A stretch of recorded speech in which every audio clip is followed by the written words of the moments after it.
No. Discord hasn't told me yet. Told me.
What is my...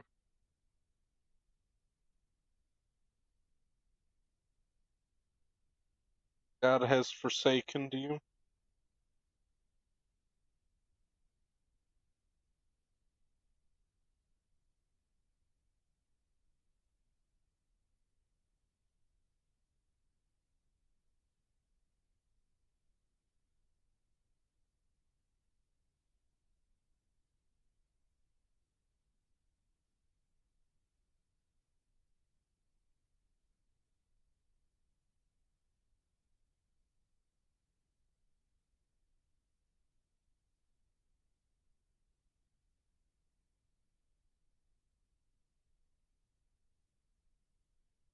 The person who forsook me.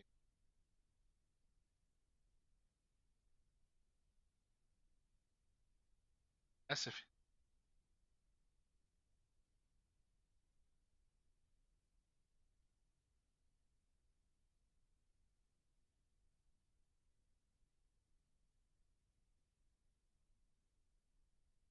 Yeah.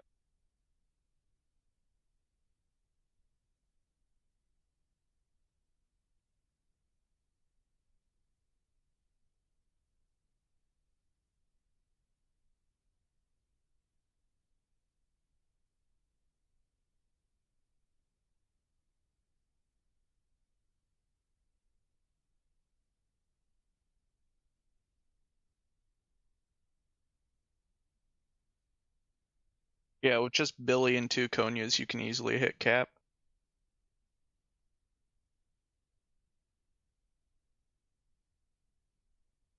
Maybe I don't have a...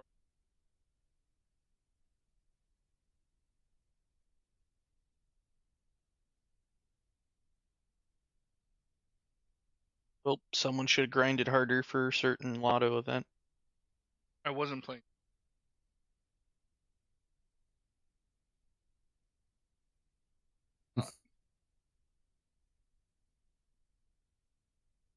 This is why they've never brought it back.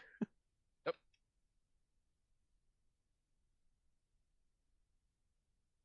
Also, they never will because they... I don't think they hate Jalter.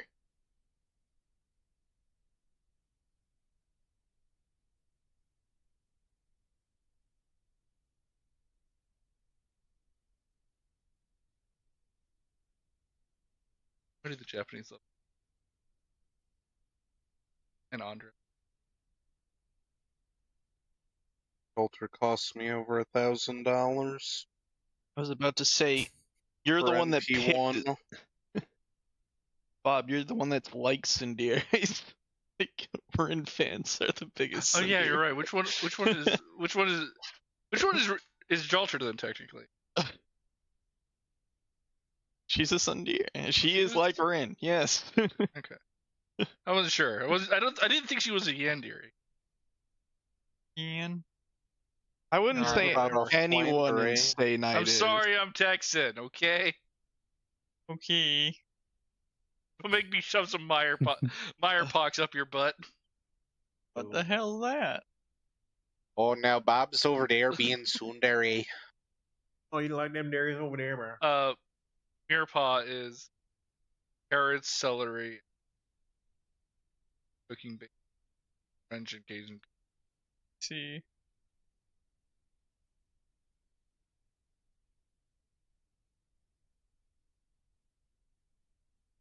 I Can hope you I'm doing that claim right.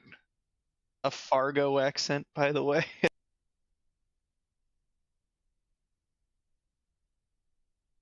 Hello, everybody. How's it going? Sorry, I'm running a little bit behind again. We were having a discussion there in VIP about something. Which I will say, Bob or Avalon, if either of you guys need me to do something, like put a unit up, I can try.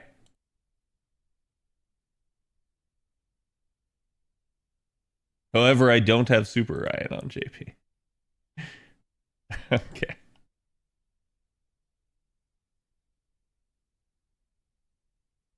My bot working? Yes, my bot's working. Okay. I did get the tweet out a couple of minutes ago, so do me the favor, chat. Go give that some love. And I got you guys today's sauce. So I think we are already good to go.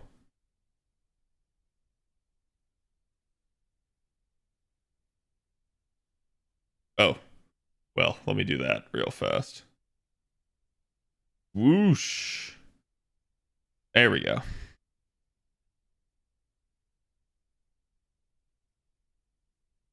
Hello, guys. Again, I hope everybody's doing swell. That's weird. Who's hitting Jalter? Oh, just Bob. But yes, I hope everyone's doing good. We got Ordeal Call 3 content to do tonight. Pierce Brosnan defense? Yes. Hello, Phil. Okay, so yeah, that's what's going on. My chat is not populating. Give me 1 second, chat.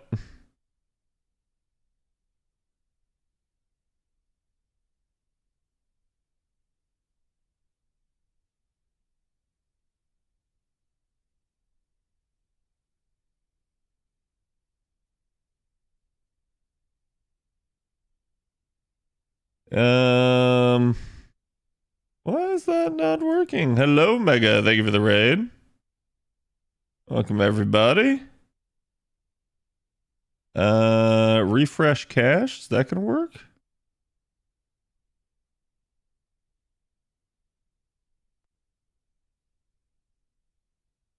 That is weird. Huh.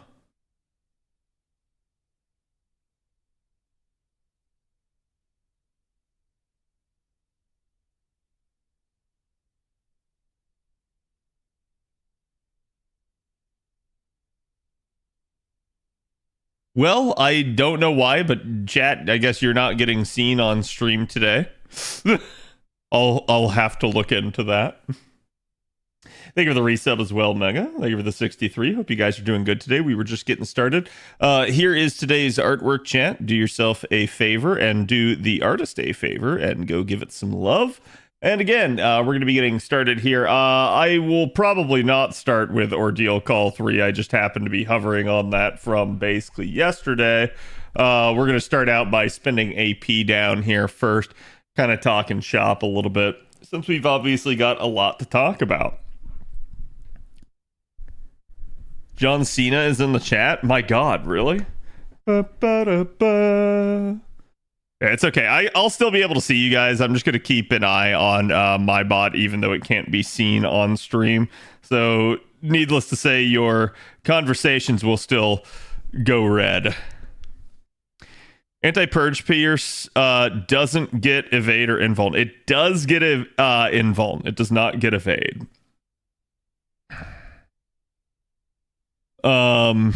It's free real estate, yes.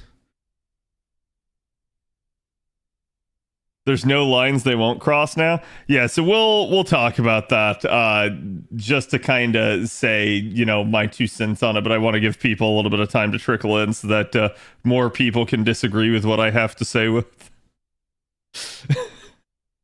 You guys know at this point, I obviously, I'm going to say this. At this point, it's weird because I feel like I'm relatively unbiased on these things, but I think people are going to start to think that I'm actually becoming controversial with some of this stuff. Welfare passion lip hype? No, we pretty much know it's not passion lip now. It is actually one of the other theories that a lot of people were floating for a while. An evade buff is not on my bucket list. I mean, it doesn't really make evade any better. And I know what everyone's thinking is like, wait, what do you mean? Because like the other two got worse, right? I'm like, no. Like basically evade is still evade, and evade's just gonna do what it does, but it simultaneously doesn't like end up actually like helping it as much. How do you feel about 2024 being the year of Type Moon collabs for FGO? I don't know. I have mixed feelings. I was talking with Trubs about that. So we pretty much know that Hakuno is going to be the welfare on JP. Some people in chat may not like me saying that, but listen, guys, it's going to be known here in a matter of like a week or two. So I don't think it's like that crazy to actually say that. Please crit. Please crit. Please. Hell no. Hell no, I'm not dealing with that. 2K. You mean Victor from the moon? Yeah. Victor. That guy. Oh, whoops, it's the other one. Yep. Hoping for a costume to get Hakunon. I am too. I think you'll probably get both because both were shown earlier. So I don't think it's that crazy. But yeah, I mean, like in a weird way, I've seen a lot of people like celebrating Rejoicing, and I understand that people really like Hakuno and all of that. So I can't like get upset about it. But I will say that I find it kind of meh to me at this point. I was talking with Trubs about it. Apparently, it's not a pseudo type situation. So I'm a little bit like lackluster on this. I know people like the character and they wanted to see him, but yeah, to me this doesn't feel right to me. Basically, it's like now we're just getting like full-blown characters regardless of whether or not they qualify to be a servant as a servant, and we're just kind of bending all of the rules to make it happen. So I'm not the hugest fan of that. I really kind of prefer the pseudo system for that. Like, I know that probably seems corny to other people, but it's like, listen, just slap a fucking servant inside someone and we're good. And I don't care too much about it, because then there is like, hey, yeah, there's this normal like character, this normal human being, and then hey, here's the variant of them with basically the extra thing. And in Hakuno's case, there is definitely some extra shit in there, so I don't really know why they didn't try to focus more on that. That will take the place of a waifu? No, not necessarily, right? Like, again, if it's Hakunon and included in that, I don't think there's that big of an issue in that regard, right? And like I said, to me, it's more just the actual like lore of this is where I'm kind of having an issue with it. Shiki and Shizuki at least have feats that could qualify them as servants, right? And like, you know, people will be quick to say like, oh, well, he's the victor of the moon, right? Like, surely that qualifies him. And I'm like, yeah, but yeah, I don't know about that, right? Like, if that's the case, then surely the master that we play as is also a servant, right, chat? So, and I guess the only reason why I say this is because I just wonder, like, at what point will they stop, or is there just truly nothing off limits? And if there is truly nothing off limits, then why don't we have some of the beloved NPCs that we wanted to see become servants? So it's kind of a problem in that regard. Hakuno's a plain human, but I also don't know story. I wouldn't call plain, but Hakuno is, yeah.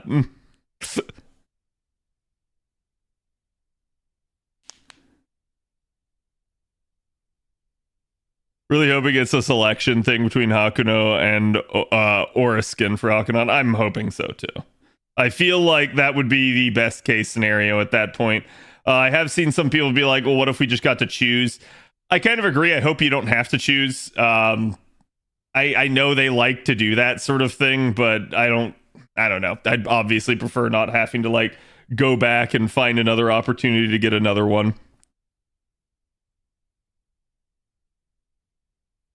The kit's quite good. Yeah, I mean, I'll wait probably to talk about the whole kit until an actual release.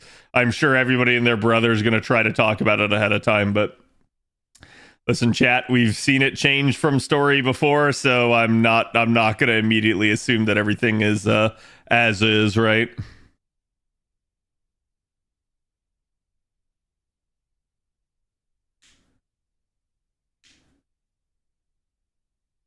Did you see Hakuno's animations? How could I not with the way Twitter is? Waiting for Gordolf and Jungleman here to get their servant summons. Right, and that's kind of the point that I'm making. It's not like I'm choosing this specific hill to die on, so much as I'm just kind of disappointed if they at this point are kind of giving up on actually like justifying someone being included as a servant, and they're just going like, hey, yeah, like anybody can become it now.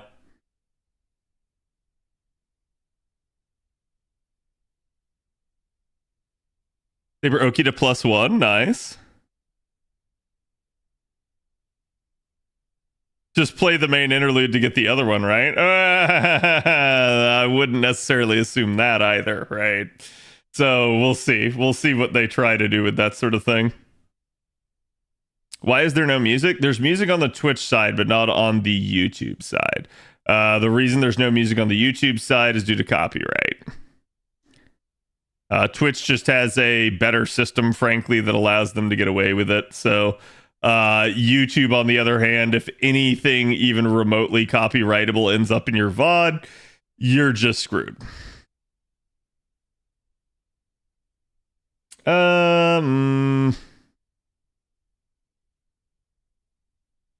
with that. I'm doing pretty good, Arch. How are you? Need Ronnie? Yeah, I'd love Ronnie or like Shion or something like that, right? I think lasagna fucked up. We'll talk about it. Chat's trying to bait me. I'm waiting for more of you guys to arrive, so. Not even FGO game music? FGO game music is especially copyrighted. It sucks. I hate it. Like, I wish it weren't that way, but for instance, I used to actually have the sound on, but when I started streaming on YouTube, I had to turn sound off almost permanently for game sound because of that exact reason.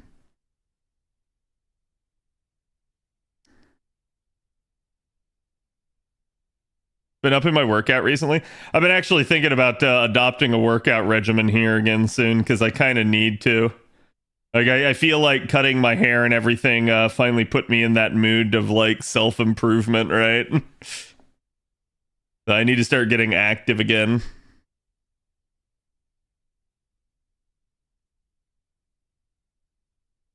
That would mean someone like Kazuki could become a servant? Yeah. My sub bad changed even though my resub's not for 2 days? That's odd. I have no idea why. Hello, CZ. How's it going? Let me get it straight. Aniplex is copywriting gameplays. Aniplex will copyright any copyrightable sound that appears in your VOD. No chat on stream? So that's apparently a bug for tonight. I have no idea why, but the chat isn't showing up. I tried fixing it real quick at the beginning, but I didn't want to hold people up trying to troubleshoot it. So I'll look into it and make sure it's adjusted for tomorrow. It's probably just a case of Streamlabs being a big dumb. Actually, let me see, because one of the ways you can get it is if you log into Streamlabs.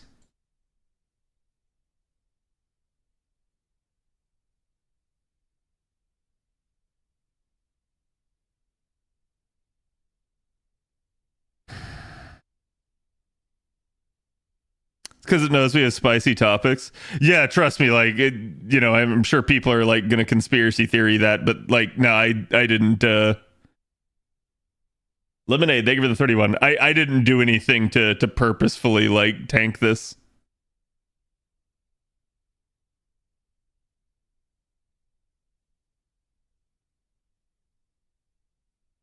Yeah, I didn't think the welfare was gonna be Hakunon. I thought it was going to end up being like, again, Passion Lip or somebody else that had kind of snuck in there. I didn't think it would actually be the like, the actual like, person that a lot of people were theorizing there. And I think Trubs' theory holds pretty true now.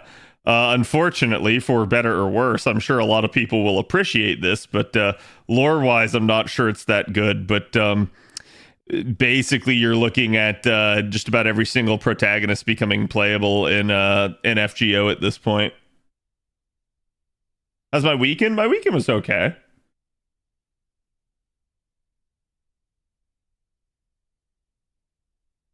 Do we know the welfare is Hakunon for sure yet, though? It seems extremely likely. Hakunon is a new like support unit. You guys will see when we do Ordeal Call 3 later. Let me quickly run over here to NA. Let's spin some tea. Oh, chat. Oh, you guys might get to see something here. I really need to lore some of these skills.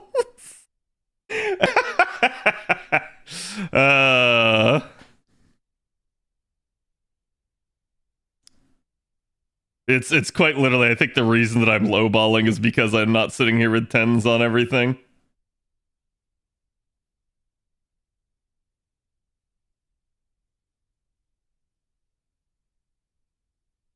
Okay.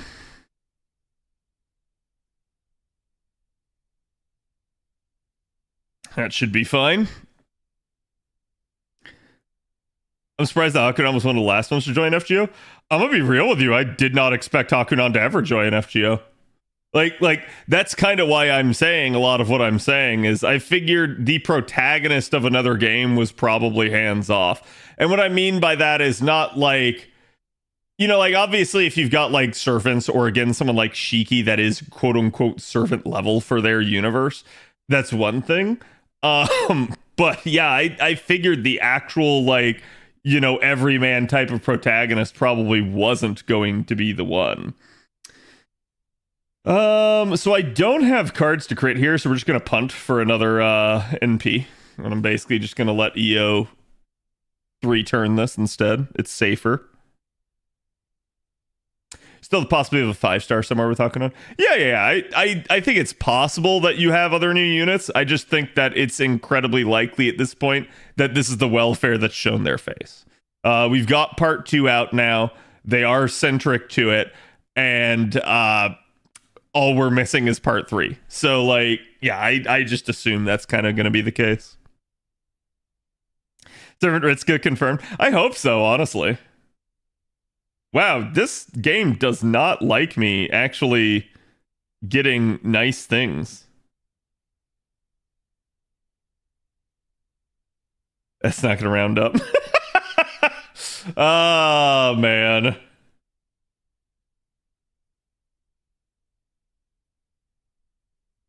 All right. Try it again. I'm just upset there's a rerun banner. They didn't buff Lipistol for King Protea. I mean, we saw some people earlier that were upset about Dark not getting a buff, and I've seen people be like, "Oh, she's never getting a buff now," and I'm like, I understand that. Trust me, I understand that because I was talking about this with the Buntoria buff, right? It took so long for her to get the second buff, and she desperately needed that second buff. And that second buff, while it is a good buff, it's not what she actually needed that addressed any of her issues. So it ends up being kind of lackluster in my eyes, and it ends up becoming a little bit of a problem. Because then the question becomes, well, when's she gonna get another? And the answer is, we don't know, and probably not for a long time. So in that regard, I definitely think, I can empathize with people that want to feel that way. However, I wouldn't write things off and assume that your favorite unit is never getting a buff. I do think that the devs do buffs and they try to buff the units that need it. They're just incredibly slow at it. And this is kind of why I think the battle we need to be fighting more than anything is the battle of, hey, look, we understand, but you need to start buffing more units rather than like creeping along and only doing one buff. I think it's a little bit more imperative to actually like end up getting more of the roster covered with these buffs so that more of the units aren't left behind or left in a poor state.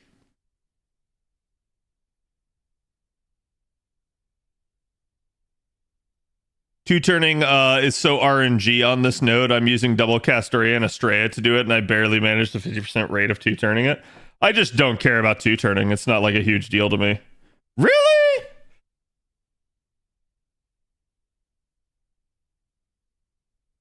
Why did that come in so low? What the shit? That had to be like really bad RNG there. That I actually will go back because then I don't have the comfort to turn on wave 2. I only 2-turn when I know it will kill. Yeah, and like I occasionally I get the arts card on wave 2 and I'm fine. But I've had like a bad string of just the game refusing to give me the arts card on wave 2. So at that point I'm like, well, fuck it. This node does suck. I mean, it'd be how it be, right? We're just going to go ahead and pop that, and then we're going to do that, and hopefully that's enough now. Want to use Ruler Moriarty, but it's okay. I mean, use whatever you can get away with, right? Like I said, I basically can also use Bunny to do this, and it's quite hilarious. His third skill is still 5? Yeah.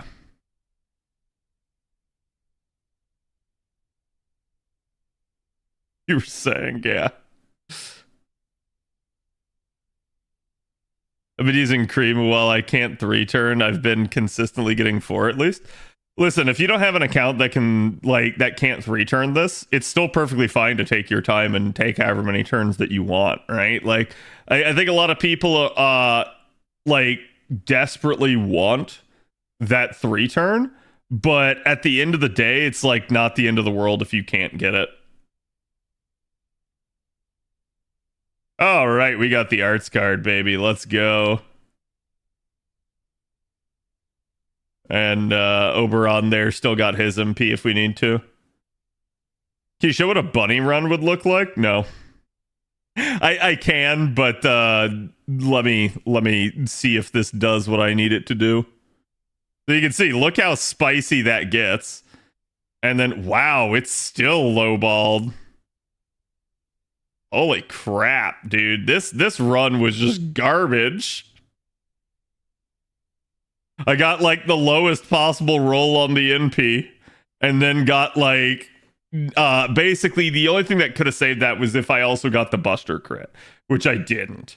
So it's not the end of the world, but I definitely would have liked to have gotten it. Second C drop, nice. Ochanobu, yes. Literally brute forcing this node with Morgan. Yeah, you can do whatever you want. Like, again, chat, with regards to 90++, unless we're in a lotto, you don't need to 3-turn it. You don't need to min-turn it, whatever the hell it is, right? Like, it's more about efficiency than anything else. So that's kind of why I'm saying that. All right, I gotta check this because this has got to be close as shit.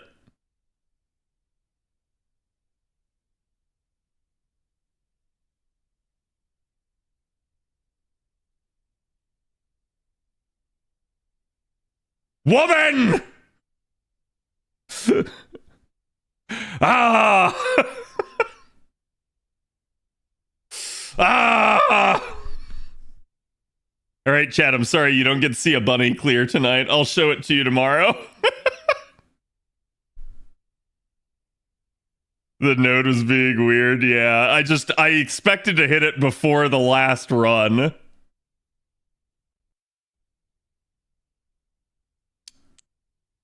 Took care of my heart problems? Good. It's always nice to have a healthy heart. Hearts. Oh, okay. So you're like a space marine. You've got 2 of them. I understand. This makes a lot more sense. Wow, this is not ideal as well. Monka S. Resurgence, thank you for the 38. Appreciate it. I hope you guys are doing good. Thank you guys as well for everybody else that has resubbed today.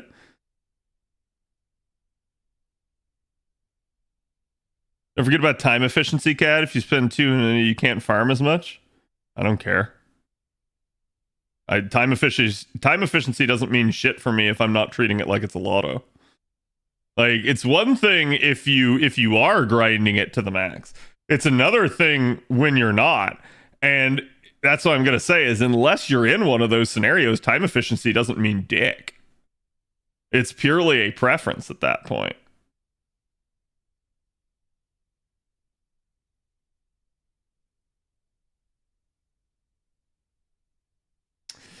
Wow, what a shit draw on the stars. What the hell, game? You were just trying to fuck me.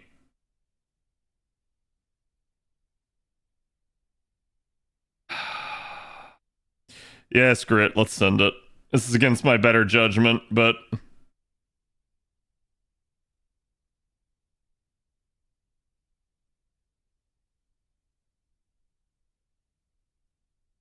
Y'all giving me nostalgia with the SR tonight? Yep. If you're not spamming apples, time's kind of irrelevant. Exactly. What the hell?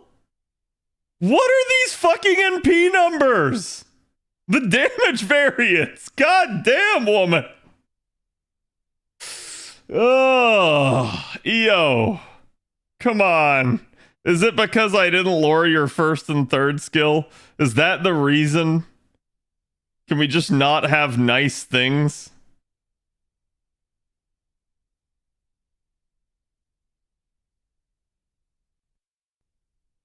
Probably, yeah, it feels like it. Wasn't there a way to do this blue caster for bonus damage? Sure there is. Chat, ask me why I'm doing the specific comp that I'm doing. The answer is party cost. Like, 100%. It's just party costs.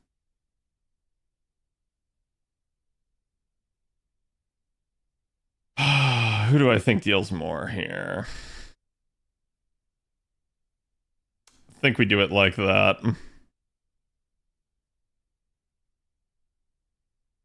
Nope, still didn't get the crit.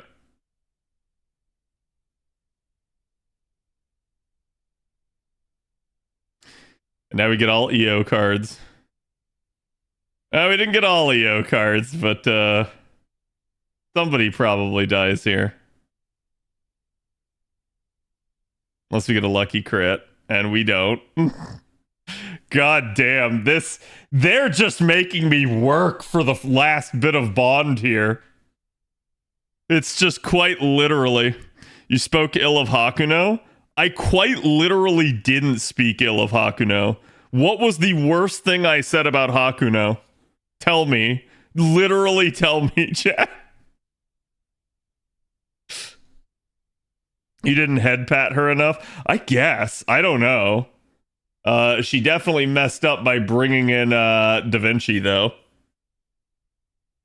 There we go. Okay, now we get it. That you aren't cheering for Hakuno. Oh, I see. Okay, chat. The way is cleared. We now have enough to be able to finish my MHX, the 120. So she's done. MHXA is done. So I have no other like bond requirement remaining on my saber faces. And just to clarify here, right? So like we're good, obviously good. This is now good. This is now good. this is the only one that remains. I actually need to go at least on the main lineup, right? I need to go look at like basically how much I'm gonna need for that.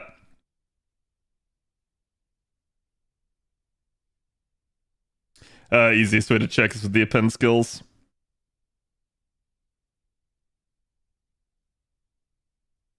Oh, 210. Oh, okay. Although I think she does have a banner upcoming at New Year's if I really had to, but I really don't want to. So, double X, go Bond.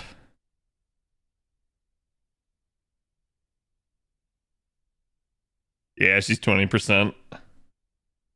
Okay, let's go get Lay Bond Grail out.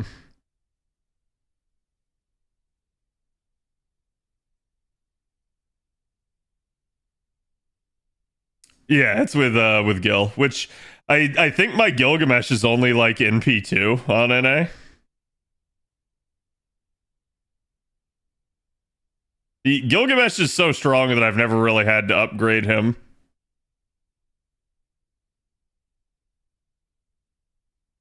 Wait, hold on. What's my... I was gonna say, what's my filter there?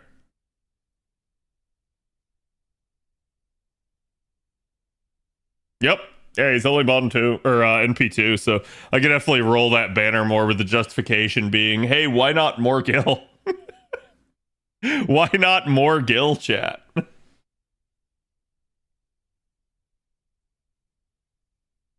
Did BB Dubai 3rd Ascension unlock yet? No, it did not. Okay, so with that, we are donezo on NA for now. We can go back to JP. Now, Chad, I could obviously start Ordeal Call 3, but we're not going to start yet because I've got some splaining to do. So let's kind of cover some of the news that's come out here, because obviously that's kind of been a thing.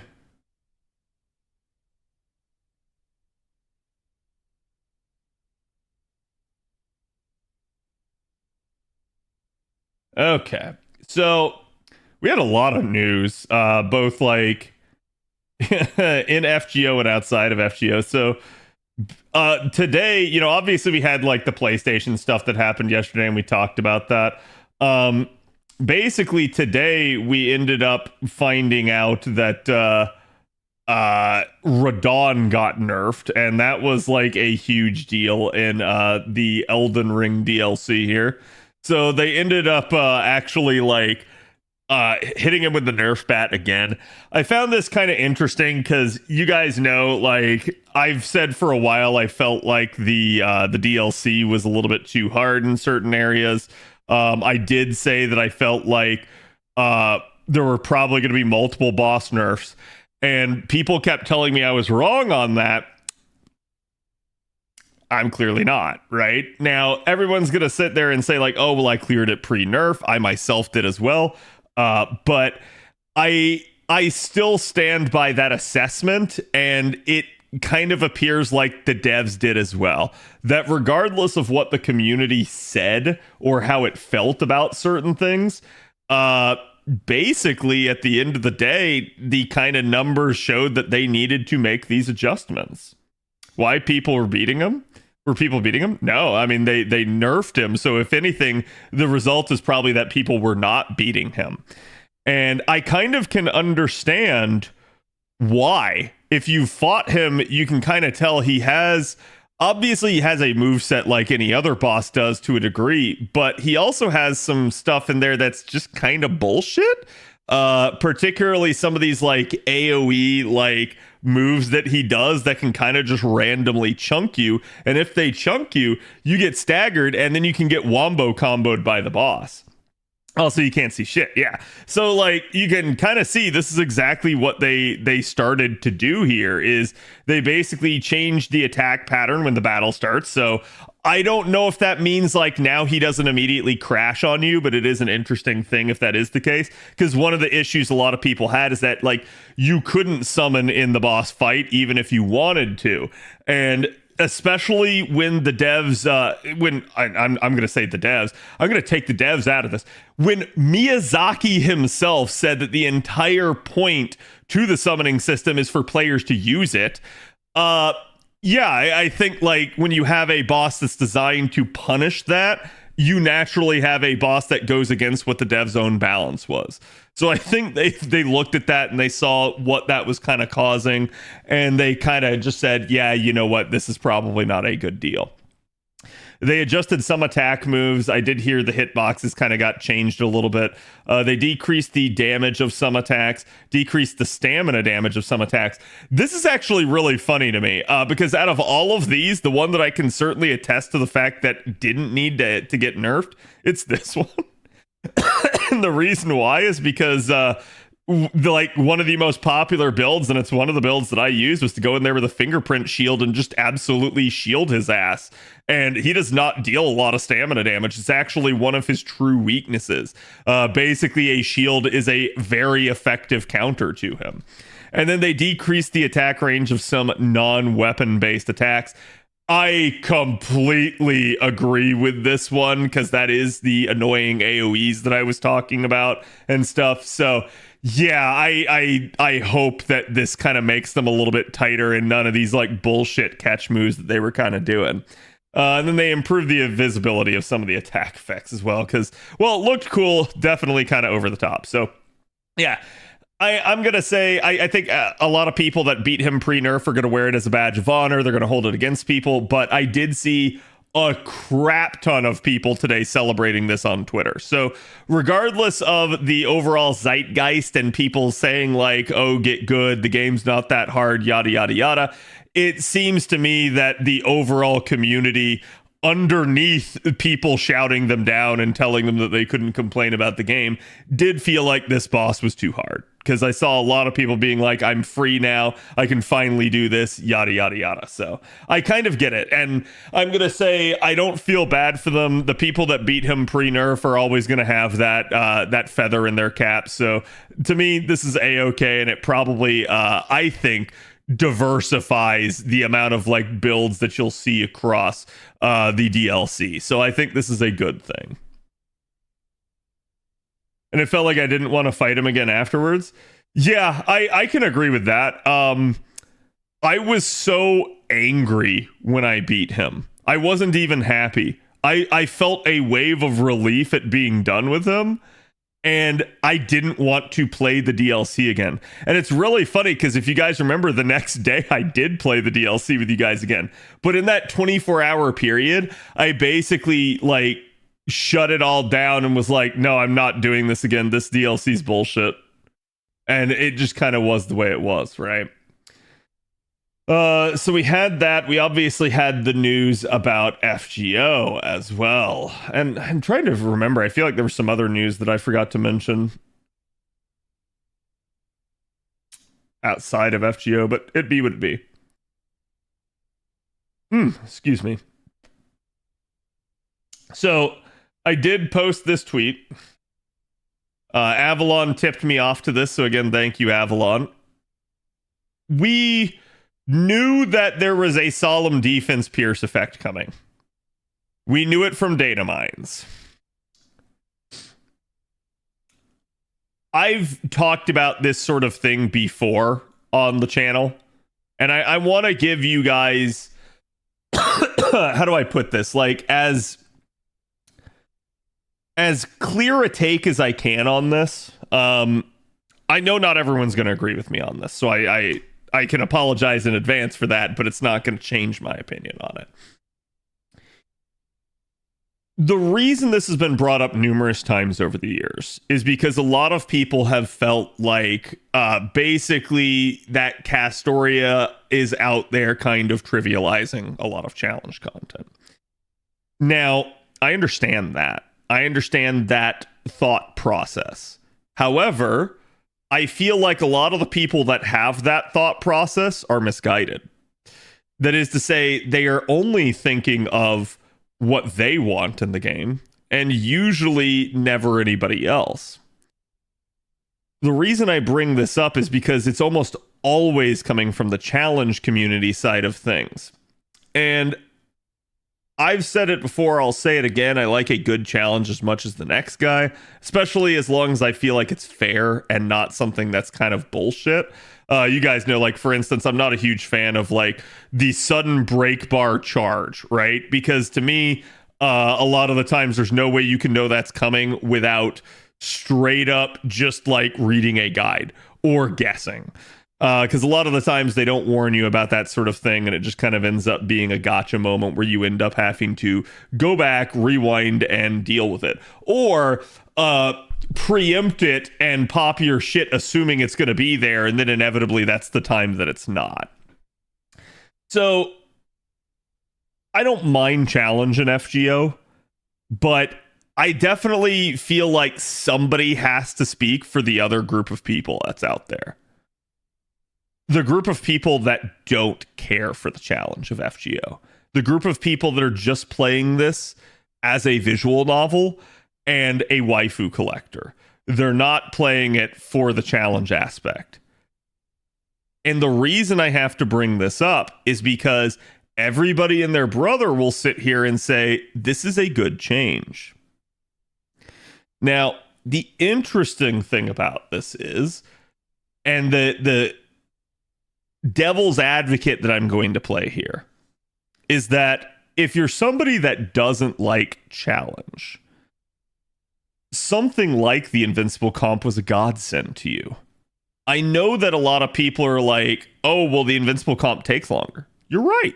It does. You're right that it absolutely will make a challenge fight take longer than trying to min turn it.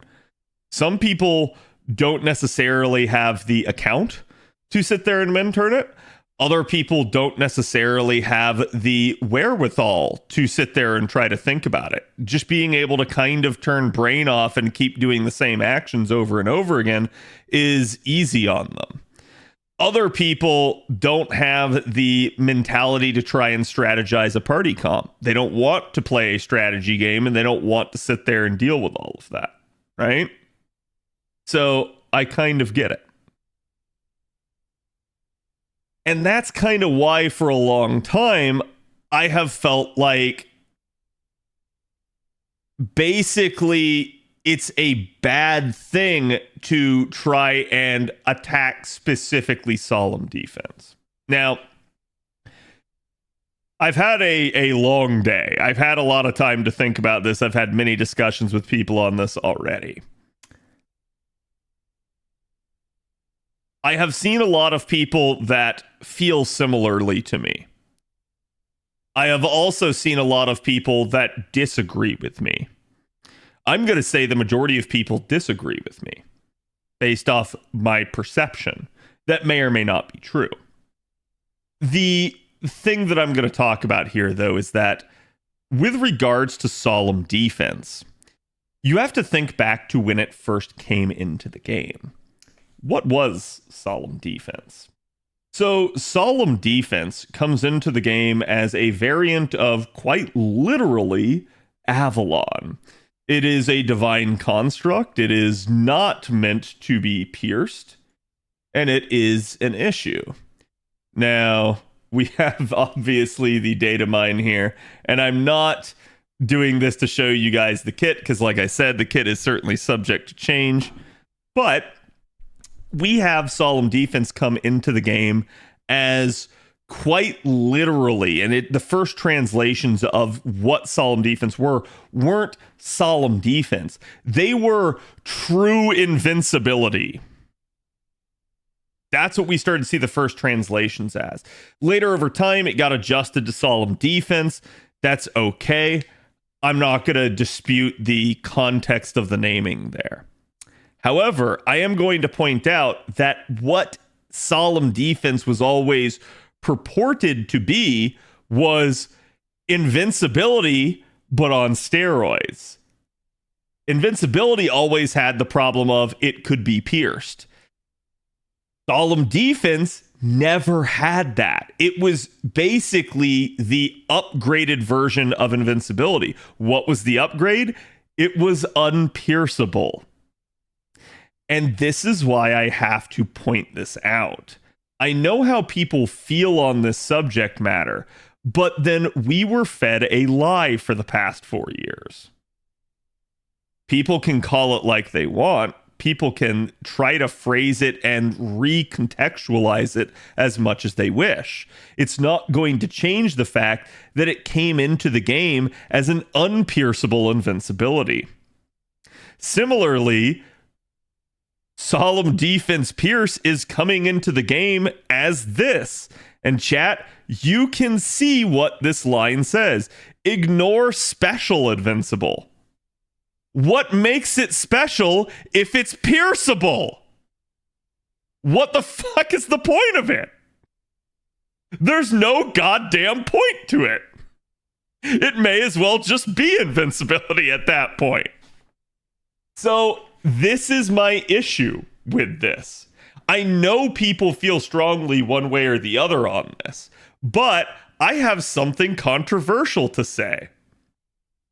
Now, it's entirely possible that this stays right here, only on this particular unit, and it never leaves. But I'm going to say if anybody actually thinks that, they are naive. So I'm going to call this one as it is.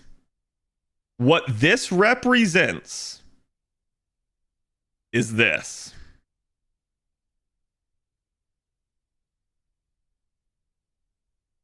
This is a nerf. It's as close as you can get to a nerf. Because the issue at play here is for 4 years, we have had an unpierceable invincibility. And now 4 years after the fact, they instituted something that countered it specifically. This naturally hurts any unit that's going to rely on it. It will naturally counter any unit that does. And it will not stay purely on a welfare unit for us.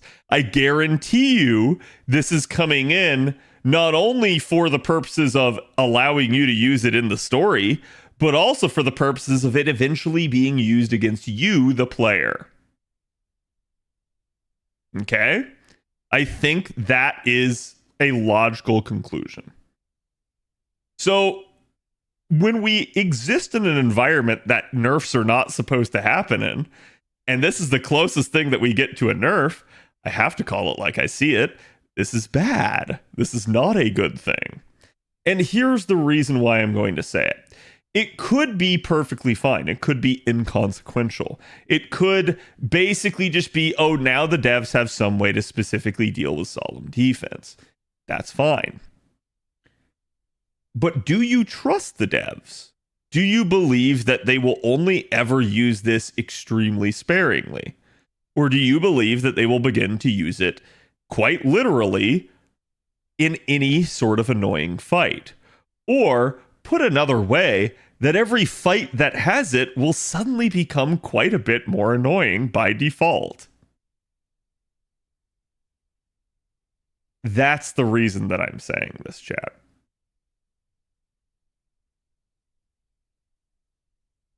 Yeah, exactly, Strom. Exactly. You're gonna see a scenario where you have, oh, the enemy just happens to have Solemn Defense Pierce, and oh, you broke their break bar, and oh god, there it is. Yeah, there's the instant charge. Now, I'm gonna give them at least some credit. They didn't go full idiot. What do I mean? This pierces Solemn Defense and normal invincibility, chat. It does not pierce evade. So they actually did evade a solid here. They left it out. If this also applied to evade, I would be so much more angry about this. I would be absolutely like ranting about it at this point, right? And the reason why would be because then they would have a one-size-fits-all massive middle finger to any sort of survivability. That would be a problem, and that would not be a good thing. So it definitely, I've seen people say like, oh, this buffs evade. It doesn't buff evade. It just it's untouched by it. So because it's untouched by it, you now at least have a potential solution to a scenario where this occurs. So where I'm going to park my crusade at the door and say, hey, maybe this is not as bad as we're thinking it is because this likely does increase at least build diversity. Now, I have seen people say, oh, this is going to kill the immortal comp. Well, I'm going to say two things about that. One, if it kills the immortal comp, this is exactly the bullshit that I was talking about. This is a hard nerf and they're fucking overusing it. Or two, it's not going to actually kill the immortal comp. And instead, what we're going to see is still the same old tactics that we did before Castoria, which is still going to be an over-reliance on sustain and protection-based supports. That has always been the case, and it will always be the case. Castoria didn't really change that when she came into the game. All she did is she kind of gave a more Swiss Army knife one-size-fits-all solution to it. But it's just going to come down to more, if this is the case, taking an appropriate protector in place of that. There's numerous ways you can do that. There's drain and stall, there's defense and tank, and there is basically evasion. So all of those will still work. Yeah, I'll say this. Here's what I'm going to say, chat. This is bad for the game. People might think that it's not. People might be like, oh, it's finally going to bring back some challenge. The game already has challenge. That's not really disputable, in my opinion. The only dispute is the amount of challenge content that exists in the game. And I think like the devs can probably do a better job at how much they give out, but the fact remains that for 9 years they have not given, robust challenges routinely over time. And instead, it's normally with story chapter releases and with events. You get one usually. So that's where I'm going to say again, you don't normally get a ton of challenge. And it really just kind of boils down to, how people choose to think about the subject. This is not going to necessarily change things. It just might, depending on how the devs choose to use it. I can point to this and say that this is an actual Solemn defense nerf, because it is. It is specifically targeted at Solemn defense, something that was never meant to be pierced. So I just have to look at that and say, if the devs didn't want that, they should have had the foresight to never bring it into the game or to change how it functioned in the first place. And here's the other thing I'm going to say, chat. The reason why I'm going to view this as a nerf more than anything else is because it comes 4 years later. If this had come out coincidingly with Castoria's release, I'd have no issue with it. I wouldn't call it a nerf. It's because Solemn defense is held up as the impierceable invincibility for 4 years, and then they hard counter it with a specific new feature that I call it a nerf. Okay? Game already has challenge, exactly. They just made Asclepius better, especially now that he has guts. Yeah. Another example of power creeping power creep. Yeah, and I'm going to say that this is...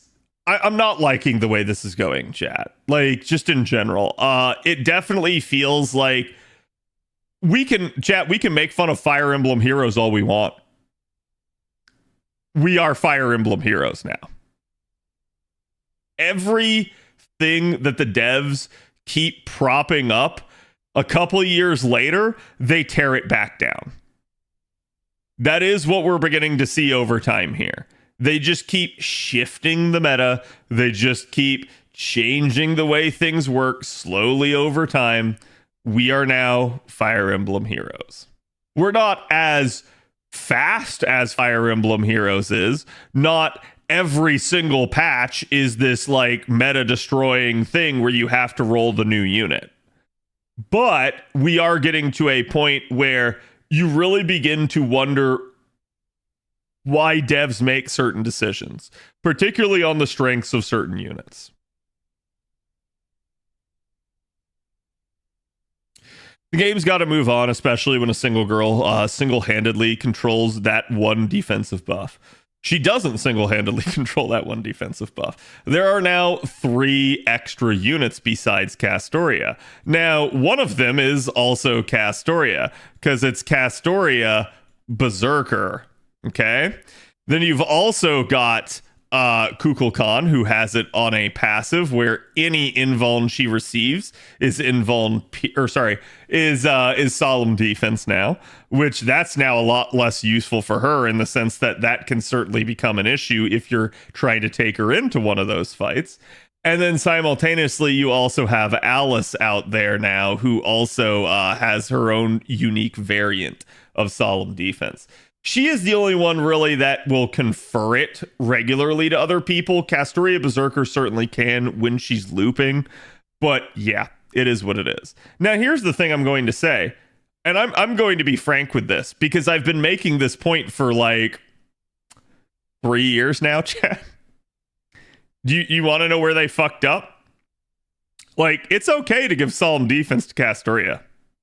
You fucked up right here. Want to know why you fucked up right here? Because this is the only person, only Arturia is ever supposed to have solemn defense. So they broadened what solemn defense was beyond just Avalon. And now, because they broadened it, inevitably, what's that? Yeah, that's what you're going to end up having to do. You're going to end up having to include this. And watch as this also is coincided by more units having solemn defense now as well. 4U's being the top of the absolute meta seems like a good time. Oh, let me ask you another question then. Do you think she's dethroned by this? It's a legitimate question.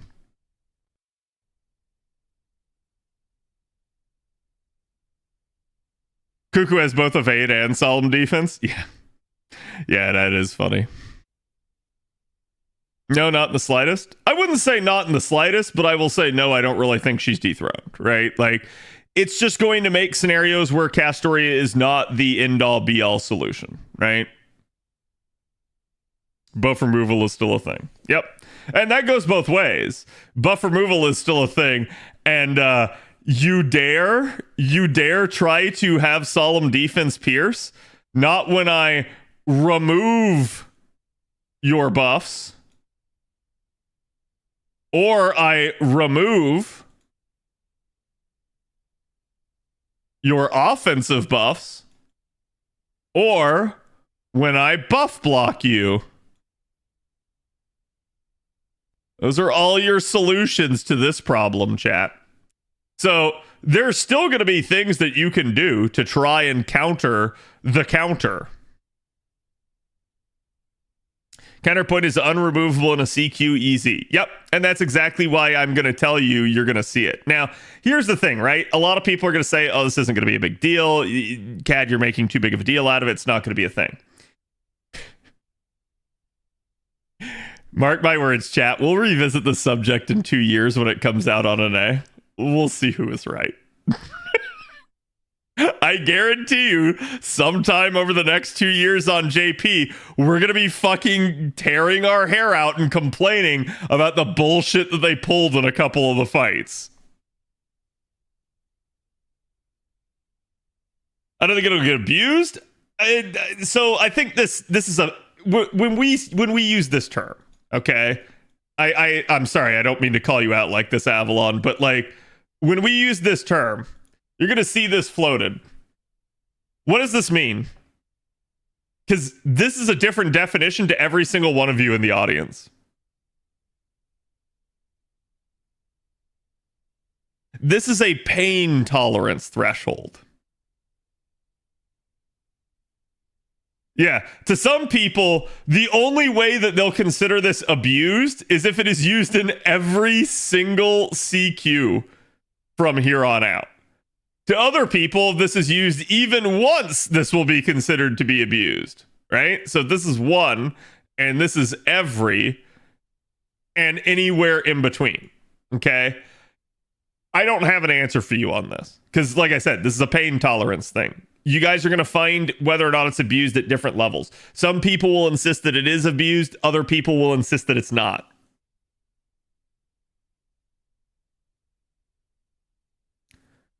Abused is where it personally inconveniences me.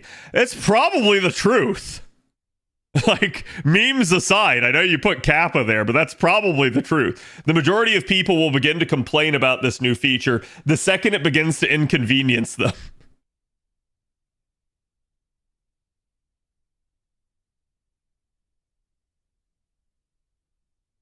I'm fine with buffing evade. Yeah, but I don't think it's an evade buff. And here's where I'm going to say why as well. Do you know what would make Scotty so much better, chat? Let's revisit something here real fast.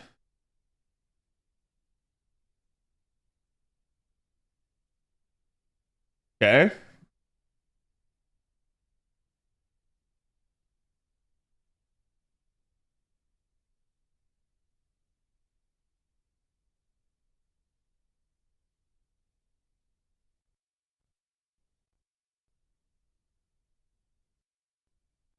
Okay.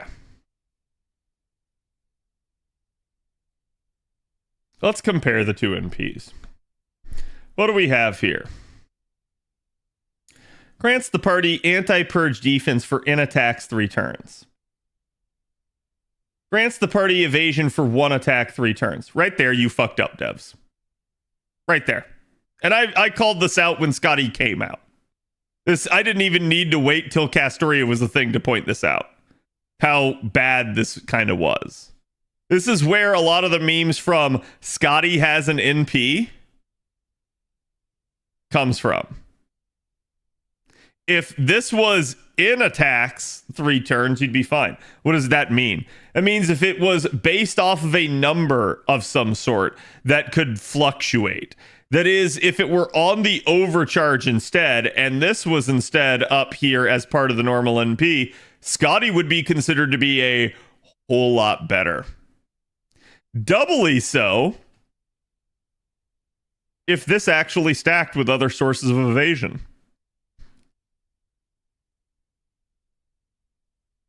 That's the issue that we have. It's this is limited. This is just the one fucking time. This is your get out of jail free for 1 attack. And if anybody attacks before the enemy NPs you, you're just, that character's dead.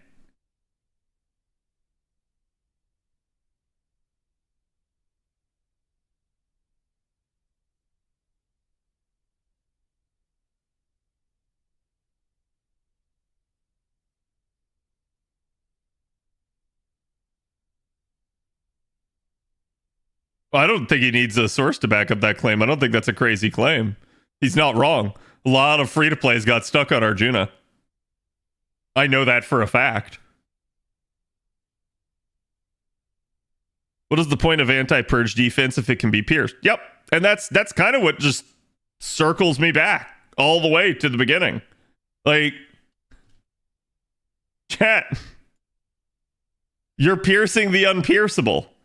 We now have issues, not just from gameplay standpoint. You have an issue from a lore standpoint. And I've seen people try to argue this. I've seen people try to say like, oh no, if anyone should be able to pierce it. No, you need to stop right there. It's unpierceable. This is quite literally the the immovable object is the way you need to think about it. That is what Solemn defense is. It is quite literally something that is the ultimate defense. If it gets pierced, we're fucked.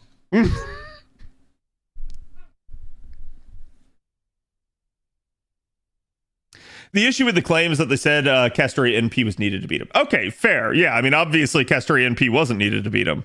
Why? Castoria wasn't out and people beat him. So,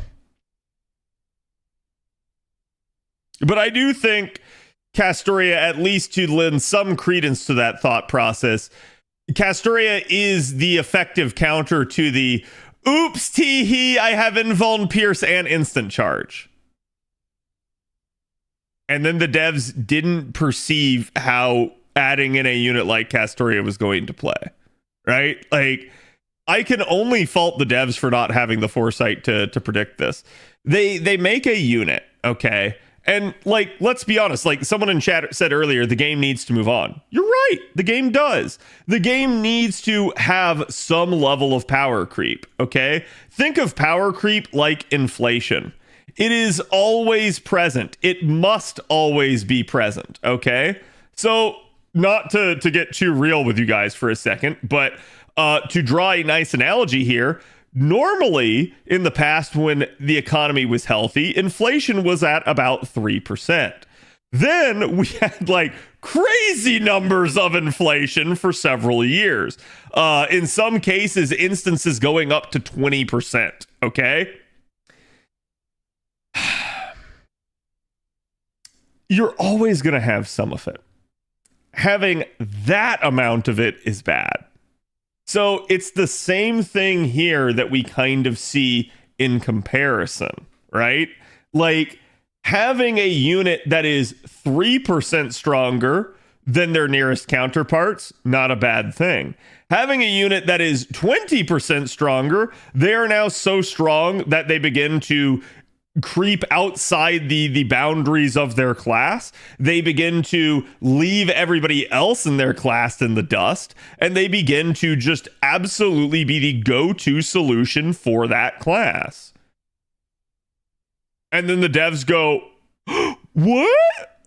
Why is no one rolling other stuff? Why is everyone just using this one unit? That's why. That right there. You didn't have to go this. You could have done this, but you chose this. And it sold like hotcakes. And then everything else stopped selling. And then you went like, but why? That's why. The more units that you have in closer proximity of performance to each other, the more units will sell. Whereas if you have one unit that's way the fuck out here, these guys no longer sell anymore. Everybody goes for that guy.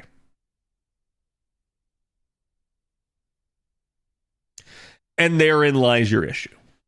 Okay? So we can move the game forward. We can have adjustments and power creep. It's when the power creep starts spiraling out of control. And that is what we're beginning to see. We're beginning to see certain elements of power creep have gone too far. Is this one of them? I don't know. I can certainly call this one of them based off the stupidity of it, given the fact that they are countering something that was meant to be not countered specifically. And I'm going to say this too.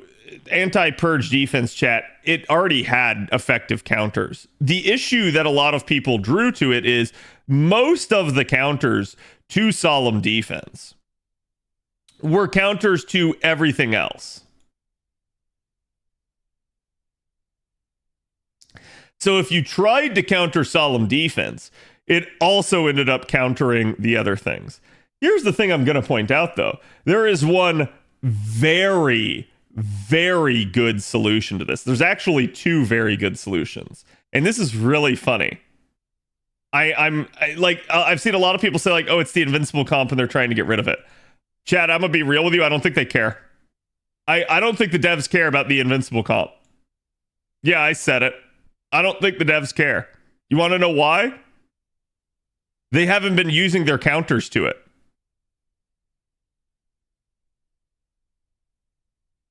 I want you to think about that.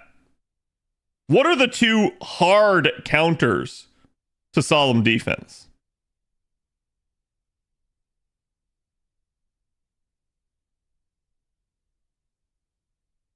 Sorry, let me be clear here. The two hard counters that don't impact any other buff type.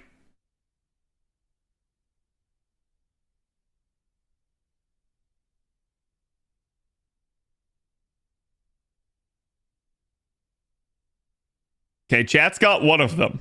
The AoE attacks. Do you know what the other is? NP Seal doesn't work because NP Seal counters other types. Taunt. There you go. Okay, these are the two big counters. AoE attacks and taunt. Why? think back to how the invincible comp works. It works based off overcharging the number of stacks that you're getting from Castoria's NP, right? We haven't seen the devs use either of these two nearly as much as they used to. They were the actual counters to it.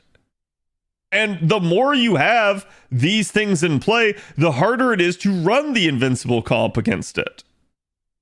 So when you do an AoE attack, it basically means that instead of hitting one of the 3 units for one of their stacks with each attack, you are now specifically hitting all 3 of them with one attack, then all 3 of them with one attack, then all 3 of them with an attack again. That immediately eats up stacks. And at best, you're only going to last 2 turns before you start getting hit. Eventually, the boss will win that one. Taunt, on the other hand, is far more lethal. Why?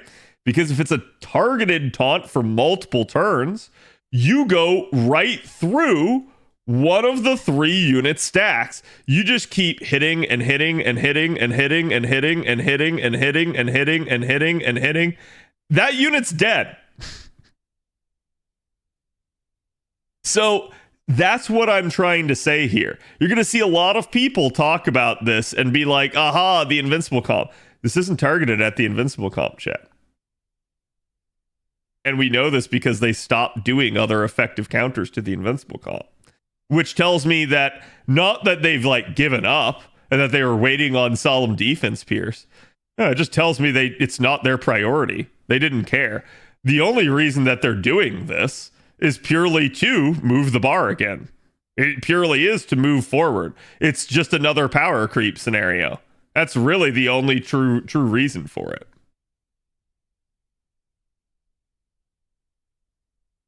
More money? Yep. Part of me wonders if they did this to justify giving more units Solemn defense. You are going to see one of the reasons why Hakuno has it tonight.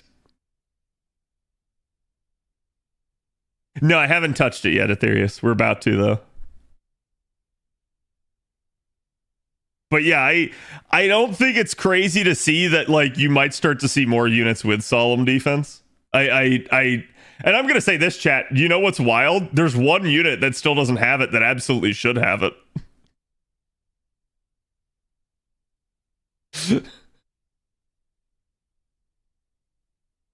It's right here.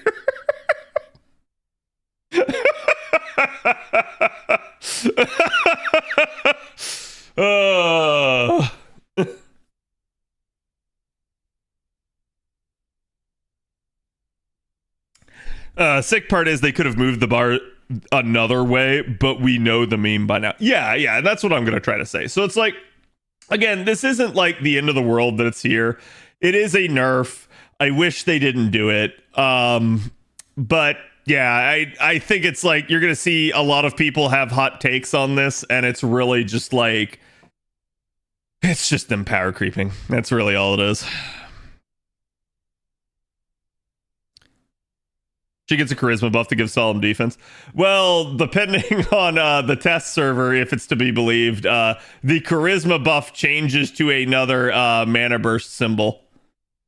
So, like, we basically saw Artoria on JP having this, and this again as her skill lineup.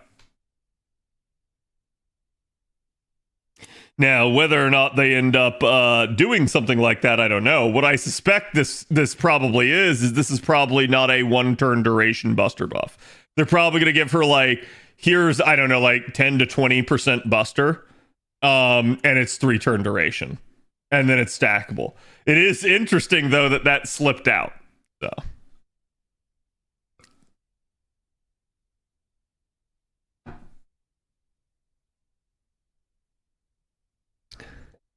She needs the scabbard, right? Yeah, she would need the scabbard. Glitch? I don't think it's a glitch. It's just probably something on their internal servers that they were either testing or, I don't know. right? Like who knows why? It's either a buff that's upcoming or something that they were testing to see if it was like a viable change, right?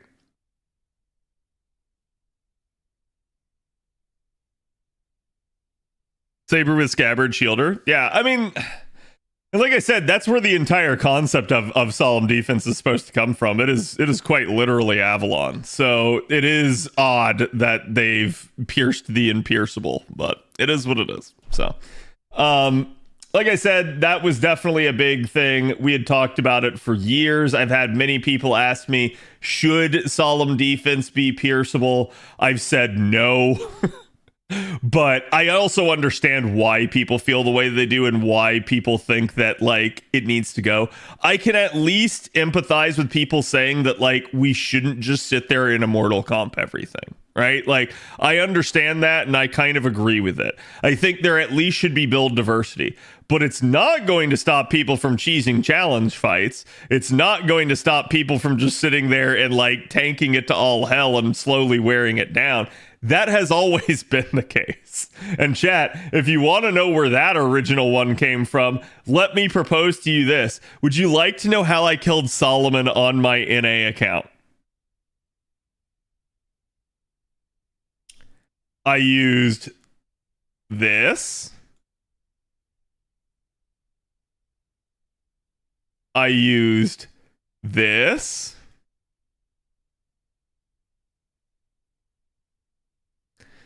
Jack, can anyone guess what the third unit was? Yeah, okay, some of you still remember.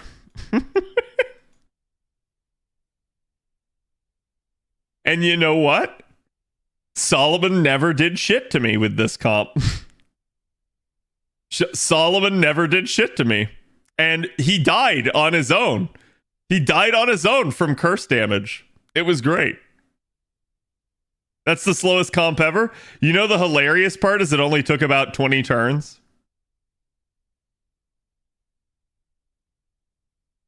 You also didn't do shit to him. That's true. I didn't do shit to him, but he died and I won. So, like I said, this sort of cheese has always been possible. Okay. 20? Really? Yeah, it's because his whole ninth ring bullshit.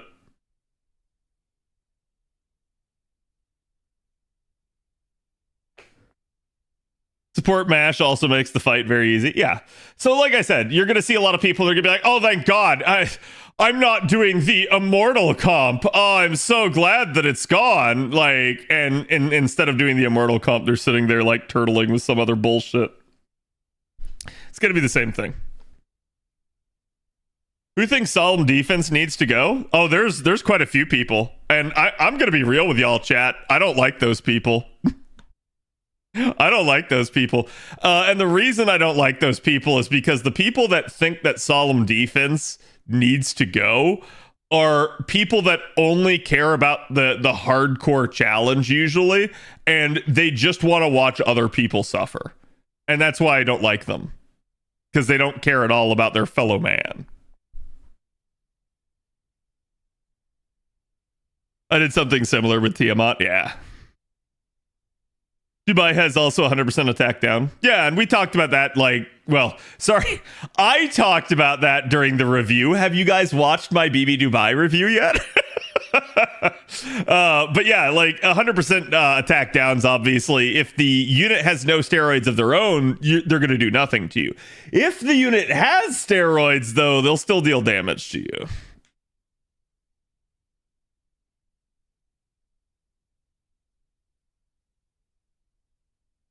Hakuno has power to destroy Avalon. That's what this is implying. And it's why I'm going to say again at the end of the day, I think like we're losing sight of the plot a little bit here and the lore is beginning to become untenable.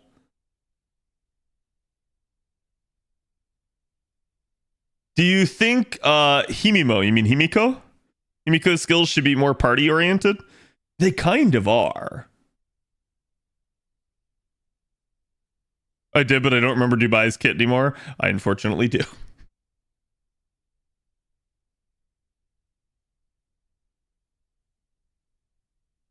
I said it earlier, but poor regular invincibility. Yeah, regular invincibility. I mean, so like now what you have, chat, is you have sure hit. Sure hit only fucks with evade. You have Pierce Invincible. Pierce Invincible fucks with evade and invincible. So poor evade, right? And now you have Pierce Solemn Defense. And Pierce Solemn Defense fucks with invincible and Solemn Defense. The hilarious part is sure hit's the only one that deals with one. But the only way to make this even is basically to make sure hit also somehow Pierce Solemn Defense. And I don't see that happening.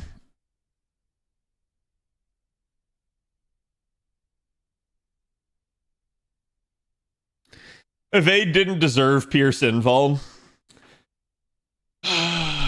Yeah, I mean, I think like you can go all the way back to the origin of the game and say like that's kind of the original design flaw there. And how many times they had thrown out invincibility Pierce is kind of what led to Solemn Defense, right? Like this became such a prevalent thing where like I would wager that in probably like 70% of the fights, the enemy ended up having invincibility Pierce for a while, that it became just so much of a like type scenario. One of my favorite comps to use now. Granted, I watch your streams on and off, and you said it was your favorite at one point. I probably wasn't there to hear it. No, I mean, Immortal Comp's not my favorite comp to use. Immortal Comp's just an easy brain dead comp to use. Piercing Solemn Defense only hurts non-hardcore players, IMO. Yeah, I agree with that. Now, and I want to be clear here, chat. If you're here tonight, you're a hardcore player of this game. Why? You're watching a Twitch stream about Fate Grand Order. You're not casual by any stretch of the imagination. And I really do mean that. Because I feel like people try to like sit here and like say like, oh, we're casual. Chat, listen, casual people, they don't go to Reddit. They don't go to Twitter. They don't go to Twitch. They don't try to get anything other than like, you know, maybe they go to Twitter, but quite literally just to like get the news feed off of Twitter. Not to like from the official FGO account. Not to like actually interact with the community. Okay? Then you have hardcore people. These are the players that play like every day. Now, you may be somewhere in between these. These are the players that actually are enthusiasts. They do go out there and they do find stuff. And then you have what I'm going to call the challenge group. Okay? The challenge group, though, is not above the hardcore group. It is part of it. In the same way that the farm group is also part of the hardcore group. Okay, so there are just different like houses, if you will, within the hardcore group. Casual wouldn't even know this. Yeah, it's true. Casual would have no idea that this is coming.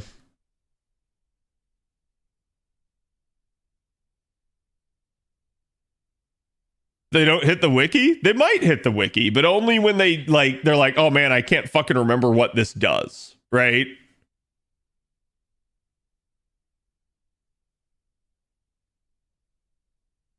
I mean, with Revive, CQs aren't hard to trivialize.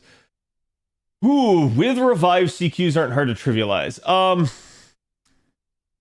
Yeah, I mean, I feel like that's the case for most of it, but there's definitely fights where that's not the case.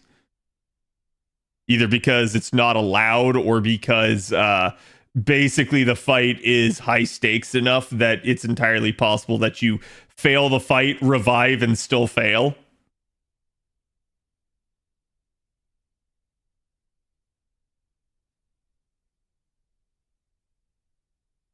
You mean it's not casual to spreadsheet your farming and upgrade plans 2 years in advance? Correct. Correct. Like, and the reason that I bring all this stuff up is I want you guys to understand that. Like, don't ever let anyone call you a fucking casual. I had somebody levy that insult towards our stream one time, and I'm like, no, they can fuck off as far as I'm concerned. It's like, to put another way, chat, like, oh yeah, it's also why, like, you know, clearly we're all casual, even though I'm like here like practically every single weeknight, right? And all right, I don't have to say this, but I will. Call me casual. If I'm casual, chat, what the fuck does that make other people? Because I've never missed a login. Because I've also been the most consistent FGO streamer. So say what you want. But if I'm the casual, I don't know what that means for some other people.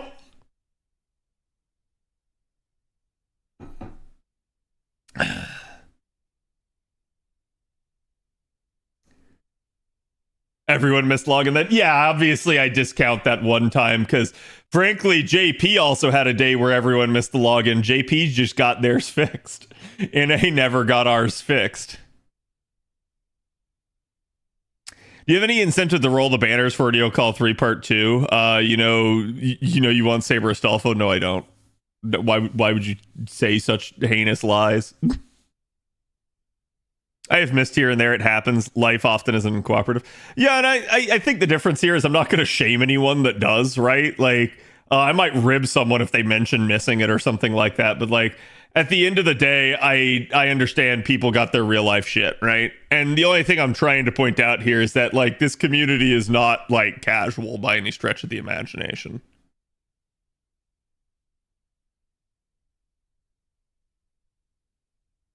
So, Santa John Apocalypse? Sure.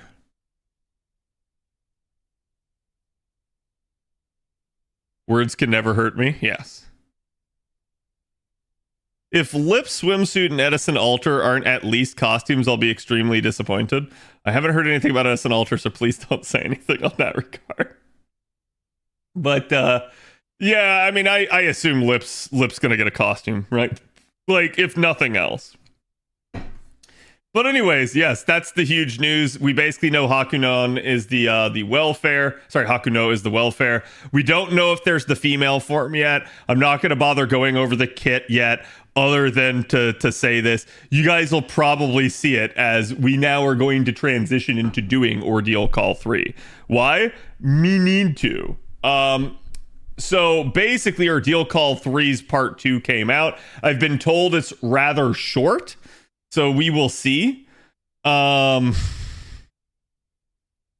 another moon cancer, which means I need to take another.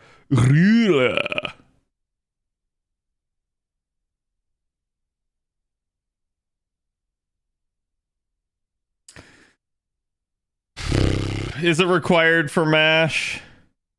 It's not. Okay, sweet. Wait, that's... There we go.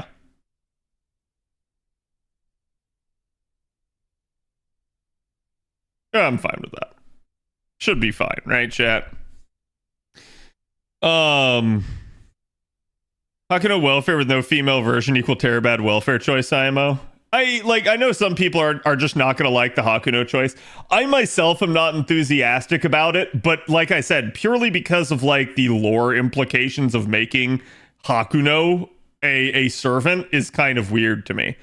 Outside of that, though, I don't hate the choice. I think it is a hype choice. But yeah, I can easily see how people would be annoyed. Oh God, annoyed by sort of an absence of fantastic.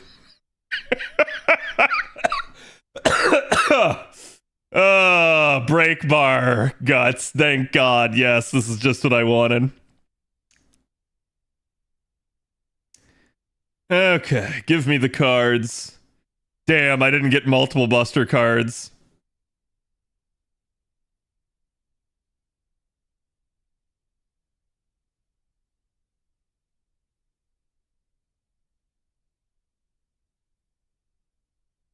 Okay.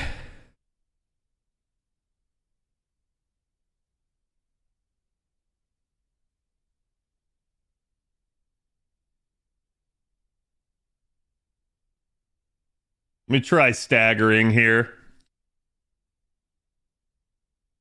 Damn, still not gonna be enough. Don't worry, she's strong. Oh, I know. Did someone say BS instant charge? Yes. Uh-oh. Okay, chat, let's go back. Let me at least break the bar, because I could have done that better in terms of that. So what I was trying to do is I was trying to stagger in the hopes that the Buster card was going to hit hard enough. But given the fact that I had only like managed to swap cards once, I didn't have the full might of a Buntoria there, so I should have realized that I wasn't going to have enough. And basically, if ever possible, you want to put your cards after Buntoria's NP, because Buntoria's NP gives card type up for the remainder of the turn. So it's one of those things where like everything will literally hit harder after her NP.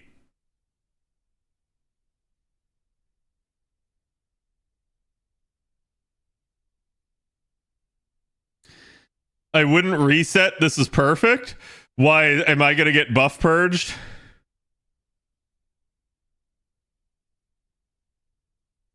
See, there you go. So now we bar broke. What is this gonna do?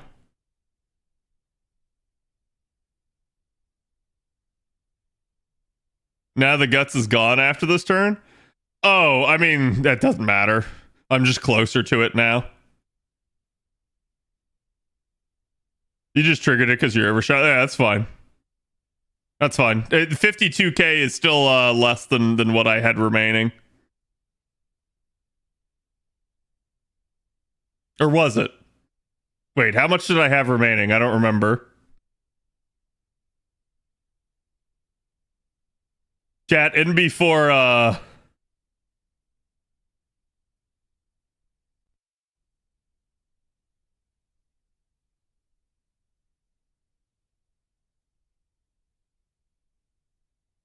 do it like that. Doesn't matter anymore. Yeah, I know. I'm just gonna say in before she instant charges again. The reset wasn't necessary is all, yeah.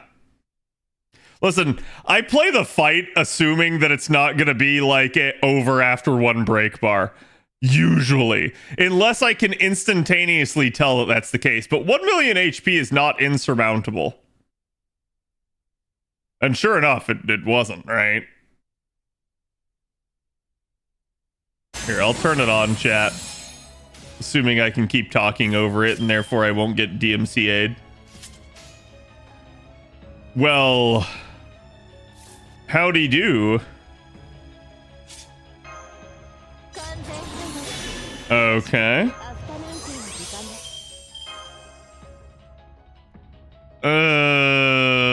Do I want the shuffle? No, I don't want the shuffle.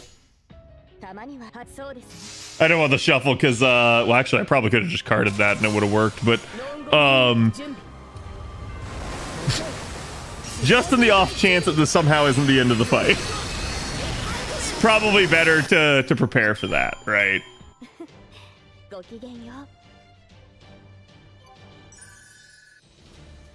Okay.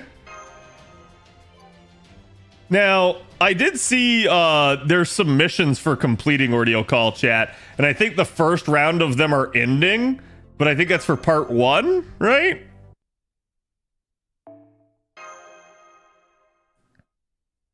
Gotta avoid 5 Koyan Merlin cards, yeah. Today's art is something, as always. Listen, chat, it's strategically positioned so that I can just like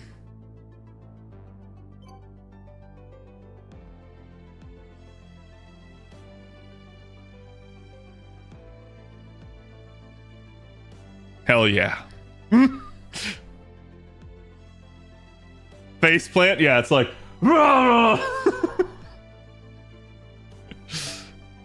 it's right there. I left it selectively cropped so that you guys could still see the best parts, right? What do we... Okay, so we get more teapots. I assume it's literally just complete Ordeal Call. I haven't looked at what they actually are, so I have no idea if it's like, I need to like take a specific unit. Take moon cancers to a node. Where'd the ocean come from? Don't worry about it. Just complete it? Okay. What the hell? Okay, so we got an Avenger. My god, it's like they want me to use a moon cancer. And then a rider. So this is perfect, because we're just definitely going to take Koyanskaya then. That way we can have a Koyan Chihuahua in there. Oh, chat, what goes better with seal than more seal?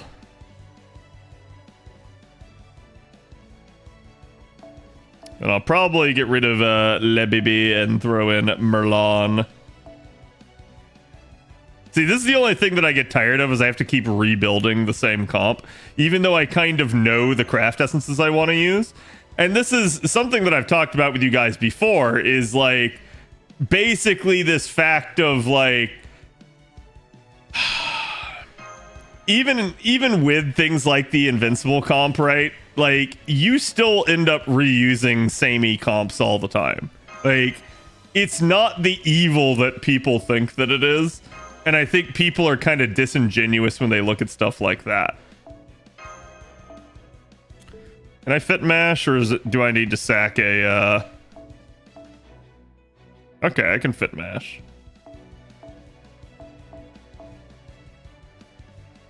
With a level 50. There we go. This will not be the most ideal set of circumstances here, but we'll try to make it work.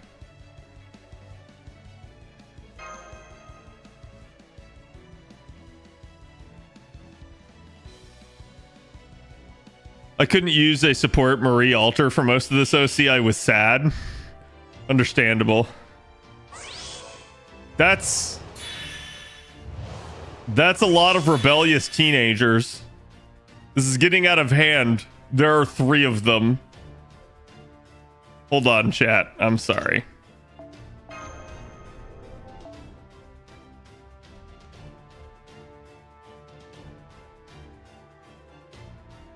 Oh! Thank you, thank you for the 100 bits. Appreciate it. And I didn't say it earlier, but Praxis, thank you for the 100 bits as well. Lots of force supports in this. Oh, don't worry, chat. Imagine knowing how to play with anything aside from metacomps couldn't be me. So about that metacomp thing that you were just mentioning, that's a real interesting thing. What if we went counter meta?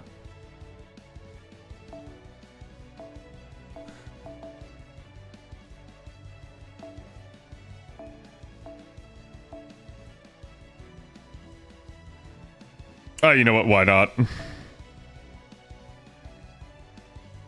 Actually, yeah, why not? What's the worst that could happen?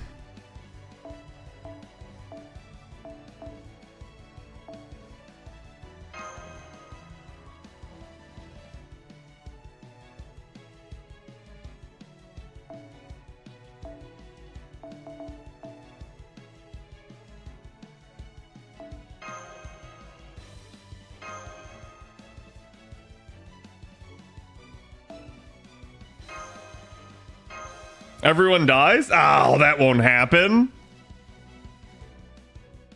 Definitely a bold move there, Cat. Oh, I'm aware. I am completely aware, chat.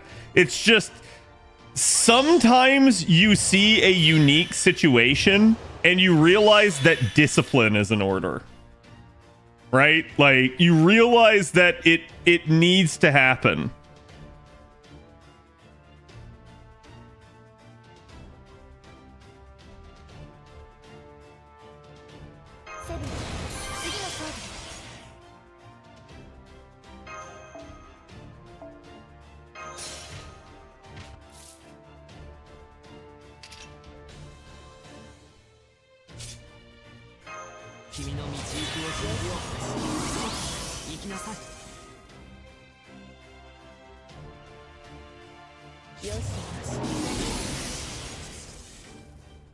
Okay.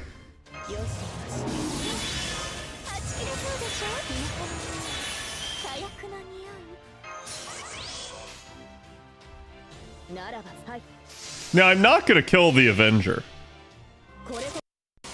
This man takes a ruler to an Avenger fight.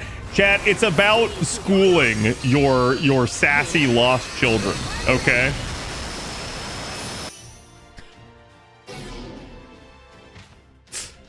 It's about teaching them a lesson.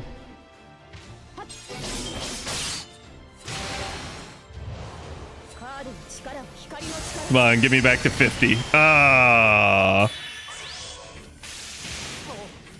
Okay, there we go. We still got it.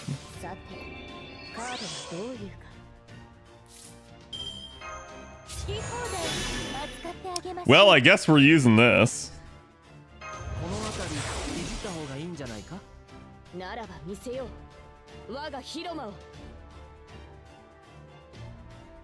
Gonna do that. Gonna take the extra stars. It's not about the damage, it's about sending a message. Yes. The cat that's not her children. Exactly. Now you're understanding. Now you get it. Isn't the boar an Avenger? Yes. Do you think it matters, chat?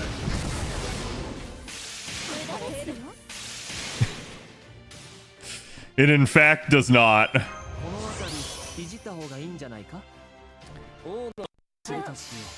I'm still gonna do it all with bunny cards as much as I can.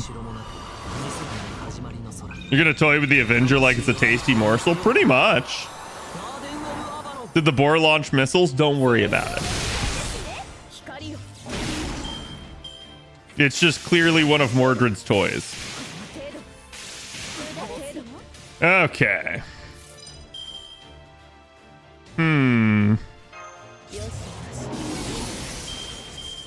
Well, that didn't improve the situation.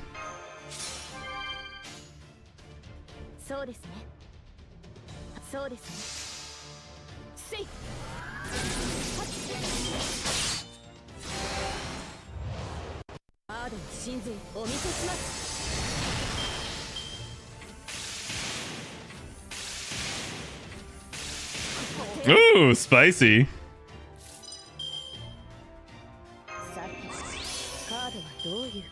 Oh wow, I should not have popped that. That did fuck all for me.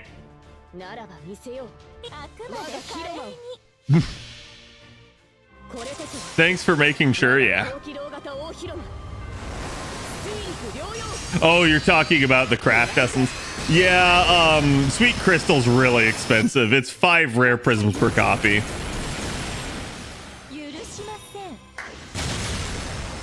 Oh, nice. We got the clap chat. There you go. See? I even wasted AP for that. I don't care. It's about sending the message. It's literally go home. What are you doing here? You don't belong here. And then she shouts Chichiwe and she's like, I don't even know you. When do you think we get the Solemn defense Pierce CE? Oh, Jesus. Yeah, I mean, like, that happens, Jesus. We shouldn't need one. Like, lore-wise, we absolutely should not need one. Be nice to your son-in-law? Yeah. That is me being nice. I told her to go home.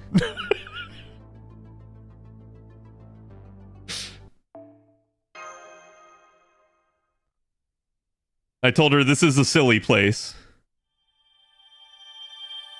Haven't gotten red guts for a CE? Well, yeah, because red guts is a break bar effect, right? So, like... if we start getting break bars, holy hell. That's all I can say. I would love it, right? Give players break bars. Come on, do it, Lasengle. You won't. You cowards. Oh my god. It's yet again me doing the same comp because I can. Merlin, come here. You know what? Let's put in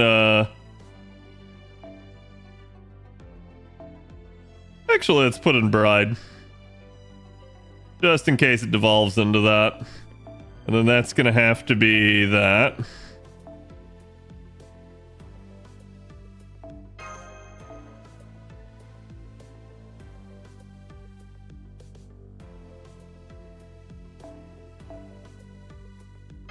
Swoop.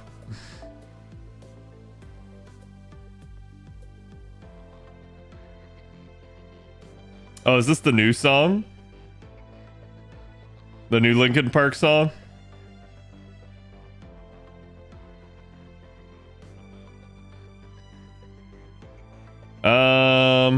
Fuck it.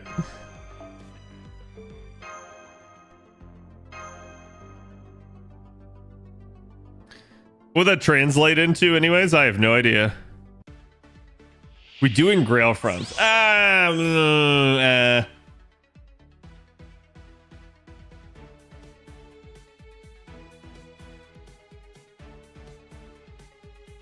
Just make a superior skill to Guts, that's all. I mean, we already have it where they're starting to make Guts stackable with a lot of stuff, right?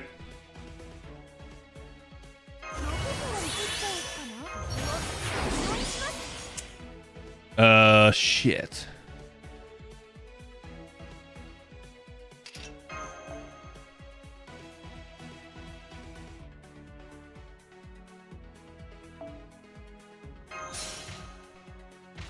I think we pull one of these.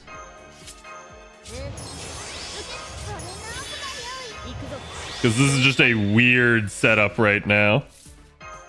You know what? I'm not gonna pop the Buster skill because I think it's entirely likely that this doesn't end in 3 turns now, since this is a 3 enemy set.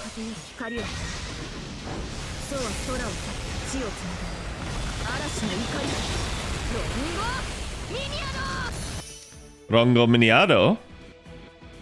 You'll be fine. Oh no, I'm just more worried about the charge than anything else, right? Like, not being able to clear the node. I'm sure I'm good on that.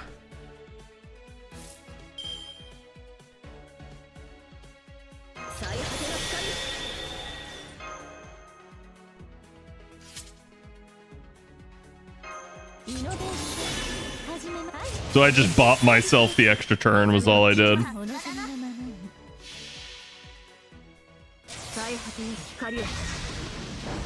In that regard, I mean as well. Oh, is the final wave a single enemy or something? Wish I had more defense ignore Cs. A lot of the times your defense ignore Cs come from Chaldea boys. I've noticed that for a while now. That's where you get a lot of invuln, pierce, and defense ignore Cs from.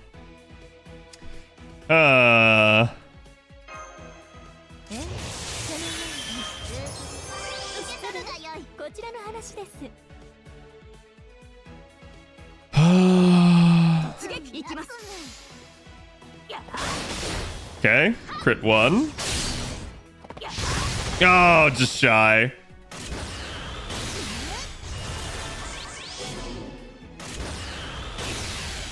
These are clearly BB Dubai's guys.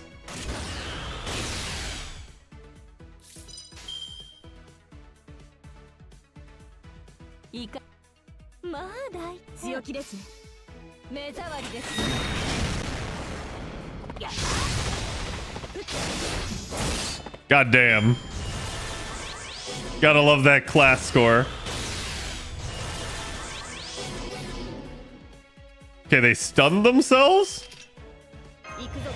Intriguing.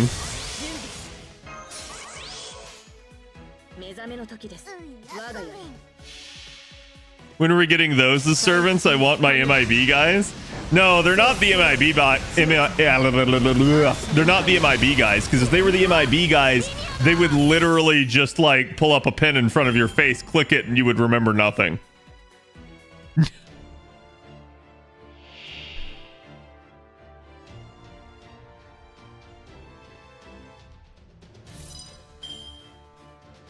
It does feel like they're almost like Spy X Family, though, right? Like where it's like it's the James Bond aesthetic of like a tuxedo. Okay. Nani the actual fuck.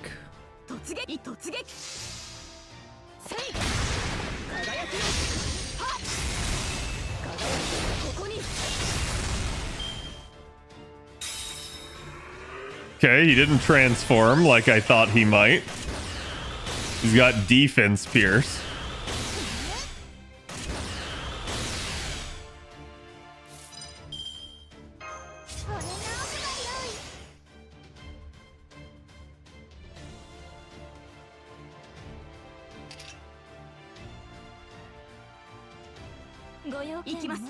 Basically just gonna take the cards I'm given. I at least am lucky and keep getting buster cards. Damn it, she needs to get hit now. I should have put the quick card in the third slot.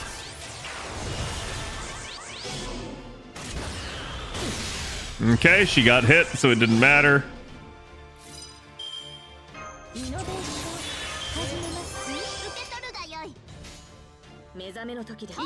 Whee!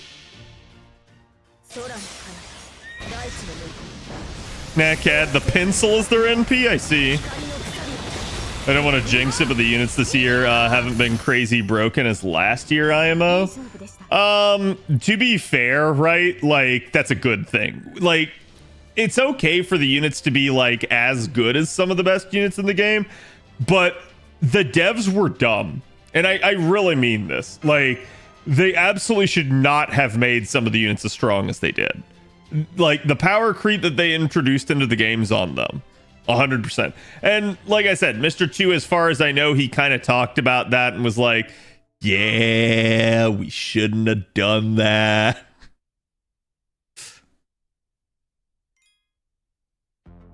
Having trouble? No, not really.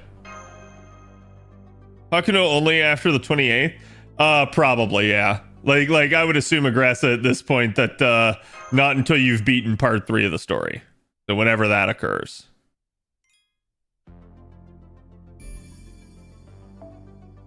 Oh boy, more.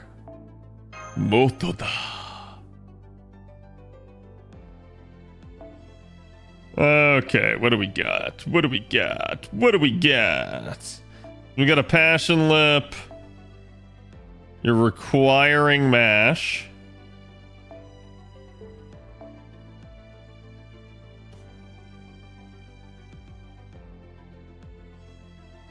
I don't think that's gonna matter. I will throw on a level 1C for mash just to help things out, but I get the feeling this is just a fodder fight again, as a lot of this kind of has been. Oh yeah, we still got to do the NACQ. I'm sorry about that, chat. I don't think I put it on my schedule, so we'll definitely make the time at some point this week. Oh, really? That's it?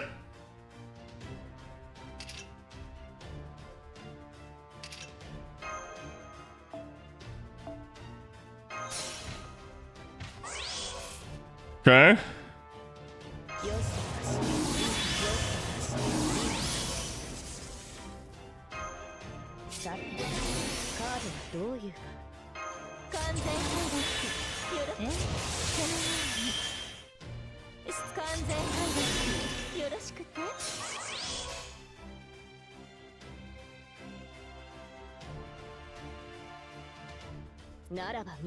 So I'm gonna put the burn on first, then let the NP deal extra damage, then let the Buster card get the most damage it can out of it. Hello, Fox. How's it going? 13-2 is the fight. What, like boss fight? It's okay. I can usually tell when they're coming. Like, when I see a bunch of different mixed classes like that, I usually don't assume it's a boss fight. The game, a lot of the times, has an issue with story of, like, big boss battles are only just the boss and not, like, the boss and a bunch of ads. There are some fights that are that way, but it's usually a rarity in story. Like, for instance, Ushiwakamaru clones in Babylonia come to mind, where she keeps adding more of herself.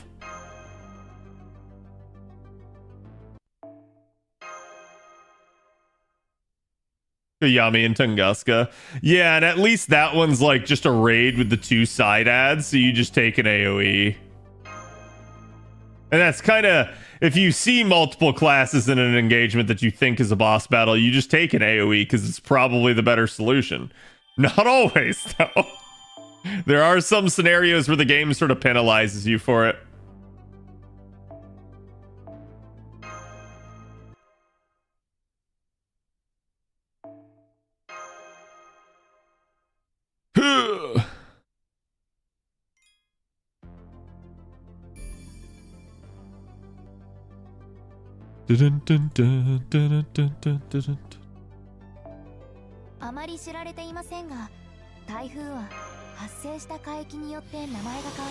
Bond Grail?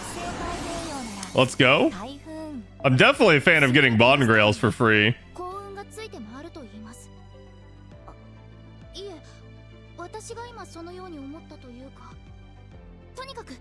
Okay, so it looks like there's... I guess they're just unlocking one at a time is the issue. I have no idea what I have to do for those. I assume just doing story will get the weekly done, but I may be wrong. So I saw this is Foreigner. Foreigner.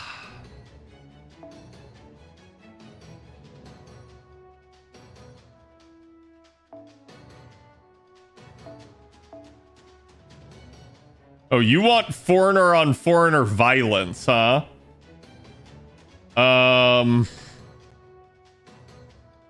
Okay.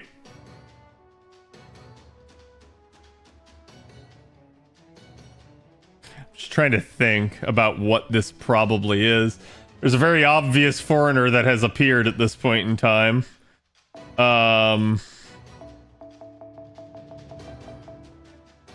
Alter egos are definitely the way to go, though. That being said, I don't have a plethora of single target alter egos. So what we might do here...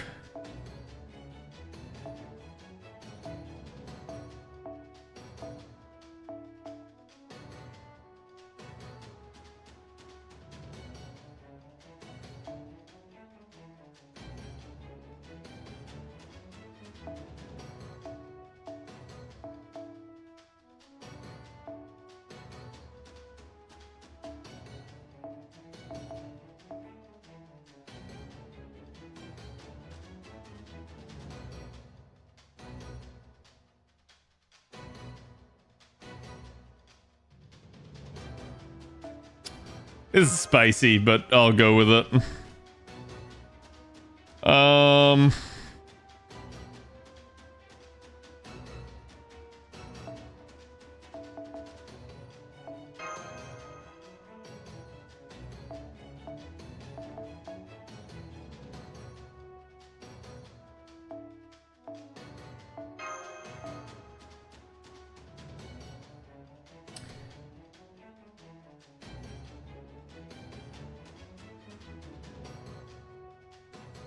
Do I want a star bomb or do I want stars per turn?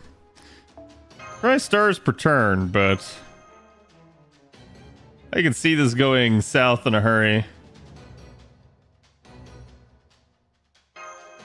Okay, let's see. Let's see what we're up against. You can solo it? Okay. Oh. Oh, okay. Not what I was expecting. One wormy boy. Really? Bro. What is this insult? Chad, is this a random mechanic or is this like it's specifically decided fuck quick? And the only reason why I'm asking is because like It's specifically anti-quick. Why? Why would you ever want to mess with quick? More than it already is. Oh, it's been a long time since I've seen a quick lockout. That's oof. Especially like...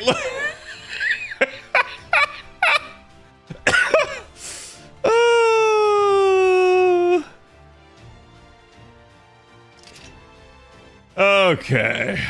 You know what?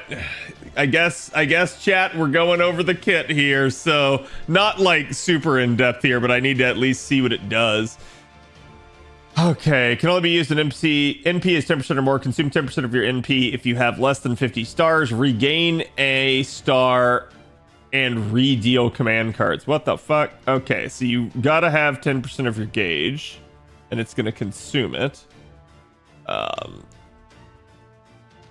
Buff string on self. So I guess it just forces you to 50 stars.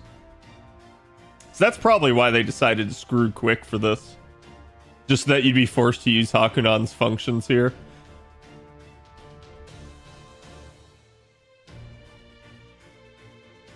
And shuffle cards. Is it just a random shuffle, though?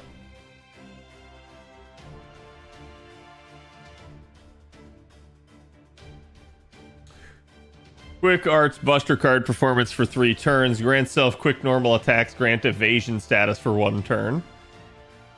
2 times 3 turns. Ooh, wow. Okay, so whenever he attacks with quick, he gets evasion. Arts normal attack grants NP increase. Is that charge?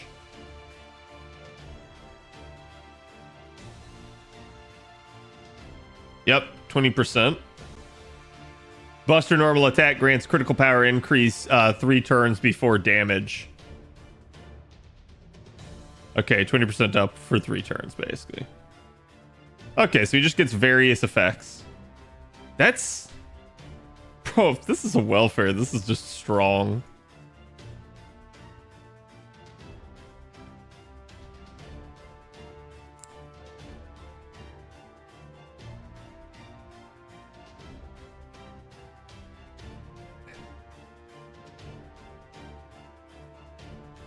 So it's a 30% choosable power mod for Sky, Earth, or Man. And 30% self-charge. What the fuck? Yeah, this is just a redonkulous kit here.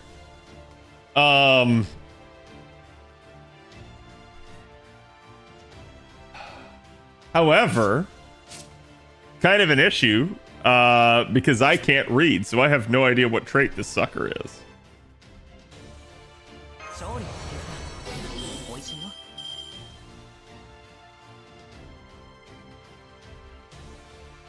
It's Sky, you just clicked on it? Oh, I know, I'm just saying I can't read. So I have no idea, right? Oh,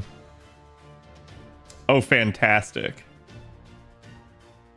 So, do I assume it's in the same order that it was on the wiki?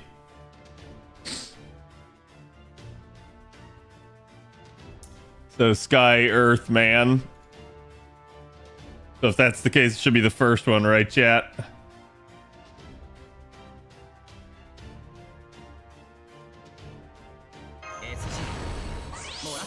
Okay. Yeah, I did notice a similar kanji.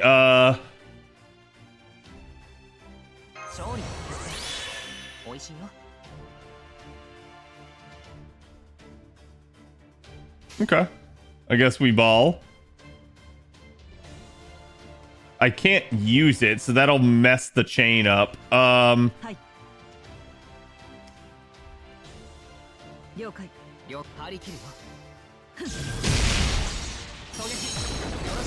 Okay. You can see he's commanding servants. This feels like Masterception, as we're like, okay, I choose with my summon to summon another master who himself summons things. It's like the bullshit daisy chain of like, hey, I just got a genie, and the genie grants me 3 wishes. Okay, for my first wish, I wish for another genie that will grant me 3 wishes. And you just keep fucking doing it.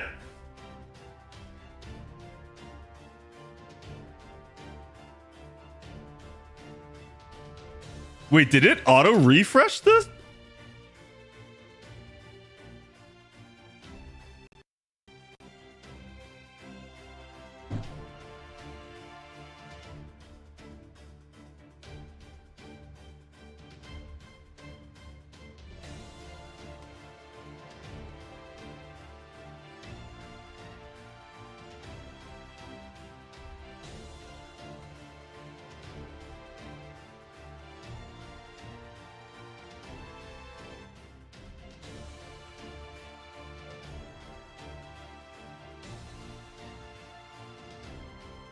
Bunny needs a buff.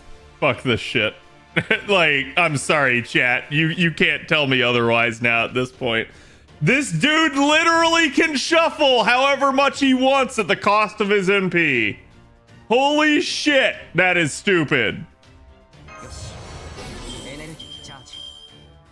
And that shuffle didn't work out for me.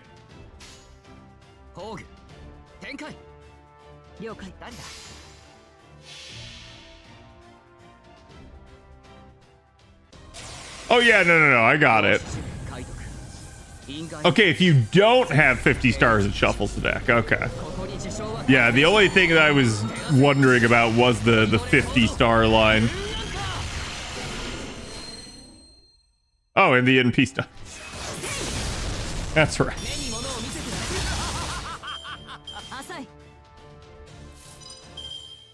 Huh. So wait, I don't have 10% charge, so can I use it? Okay, good. I wanted to see if it would allow me to.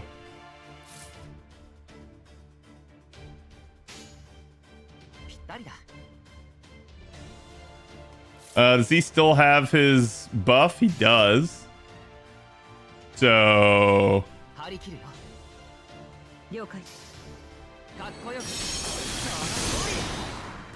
Charlie. Tamamo.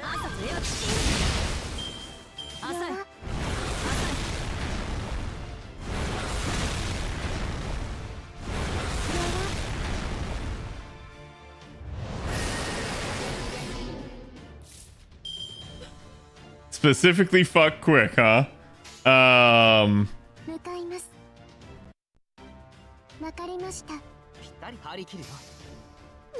Go for the bar break.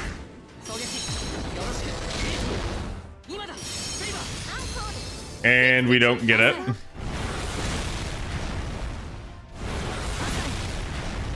That's gonna make things problematic.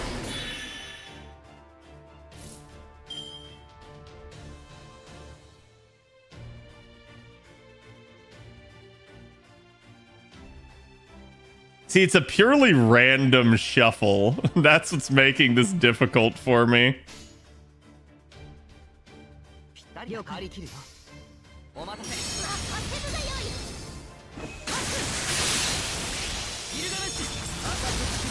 The only OG Tamamo content we'll get in a long time from that quick card. You're right, yeah, because you've been banned from using Tamamo ever again.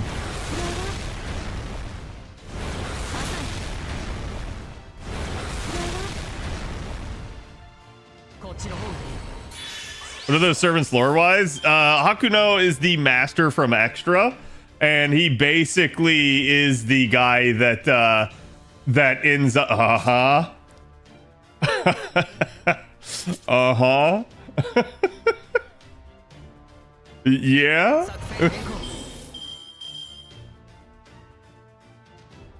I still didn't get very many cards with them. Whoa, whoa, whoa, whoa, whoa. Calm your tits, game.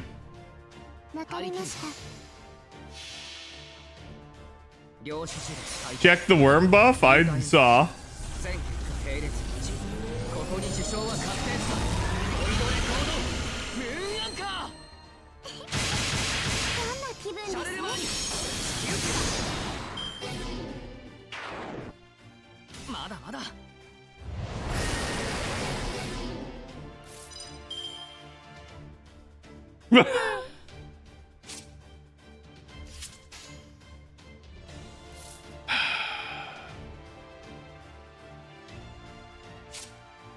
Yeah, so I can't even use the NP.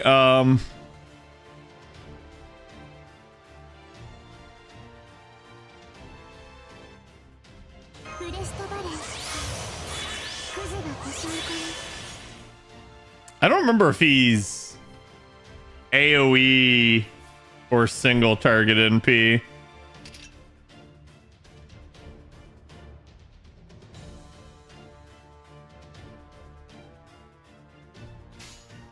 He is AoE? Okay.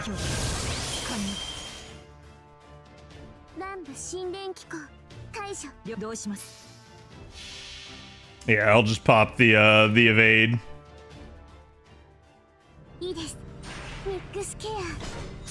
And before Passion Lip Death procs him.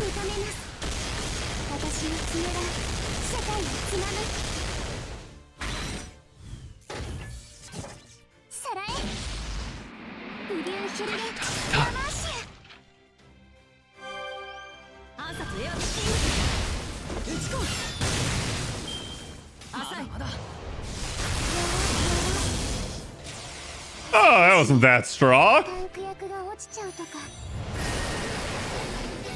Thankfully, Hakuno has just sustainable stuff there.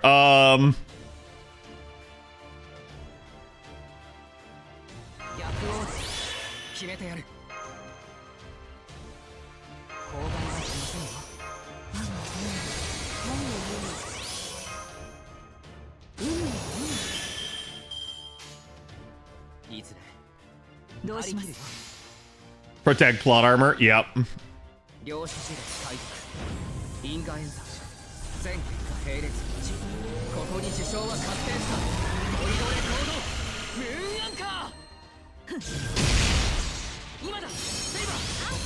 I don't know what MP level he was. I should have paid attention, but like his MP was actually not hitting like crazily.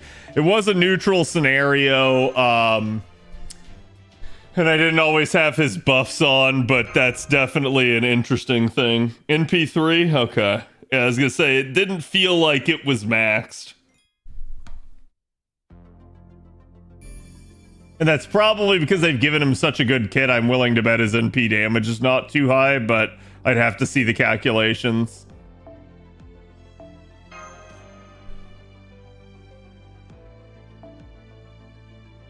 Da, da, da, da.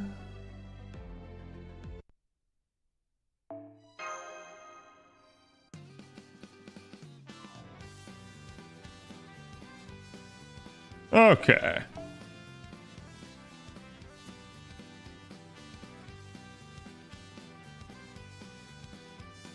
As an insane buff if he's free to play. Yeah, the only issue is going to be that it's a truly random shuffle, right? It's the same problem that like Buntoria had originally before her first buff. And it's definitely, I think, an issue overall. I think, like, it's definitely going to be nice, but you're going to get salted when you shuffle the deck and you get, like, the same grouping of cards.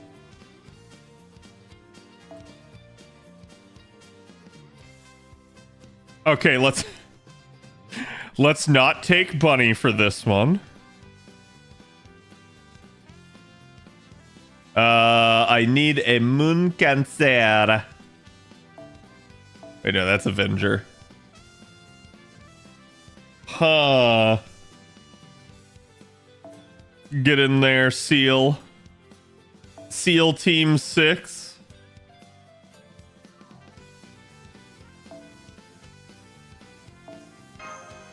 Okay. Do I need MASH in the front line? I don't. Do I need you in the back line? I don't.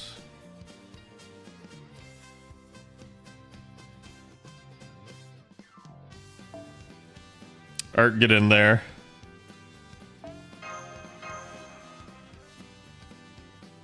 Okay.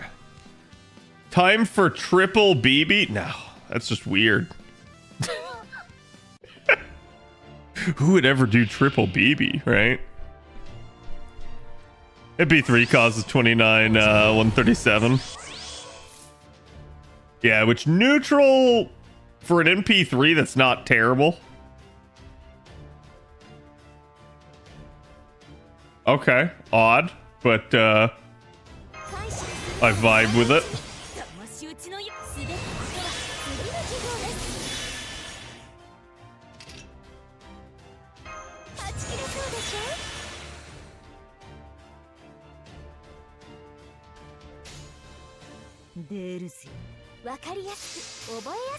Well, I was gonna say I probably should have given her the Koyan buff, but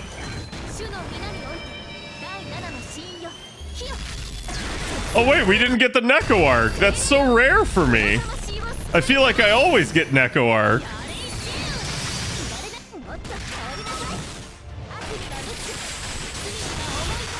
Oh wow, weight roomed.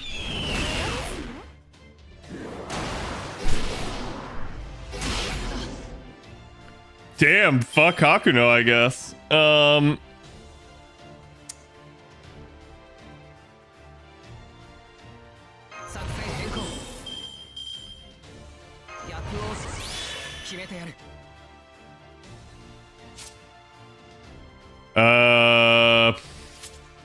Okay.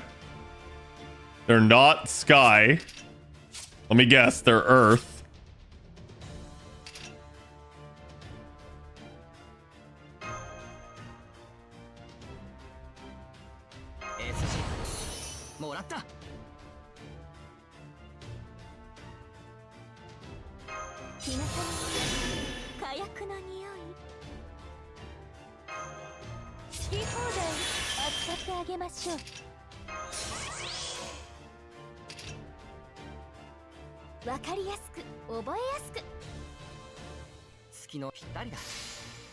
Okay, let's try it out. So again, wasn't looking, guess it's too late. I mean, I just assume at this point that flying things are earth and land things are sky. Question, recommended a pin for BB Dubai, a pin 2 or a pin 5?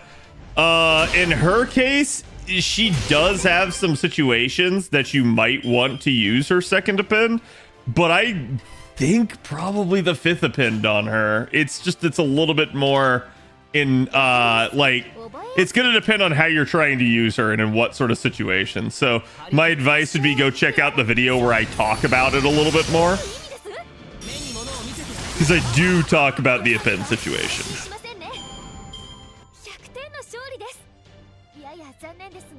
How does that make sense, Lamau? I mean, so golems, which are made from the earth, like clay, right? Like, yeah, they're sky. And wyverns, which fly in the sky, yeah, they're earth. And that's all you need to know, chat. That's all you need to know.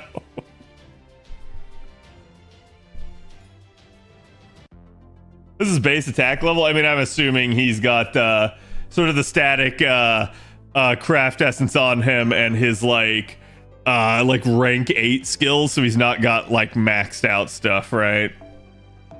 Chat, is this Shy Halud again?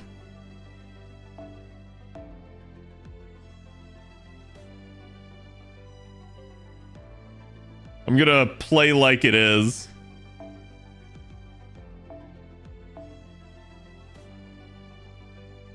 This is double XA? Motherfucker. Well. Double XA and me without a Buster alter ego. Oh, wait.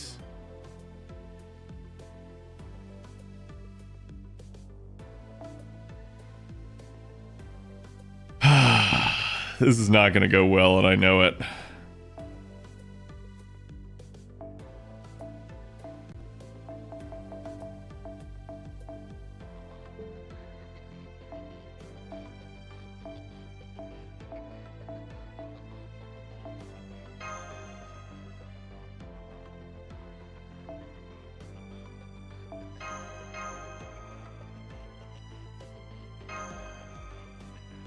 Use double X? I could. Poor Mecha Liz. Who? Who? I probably could.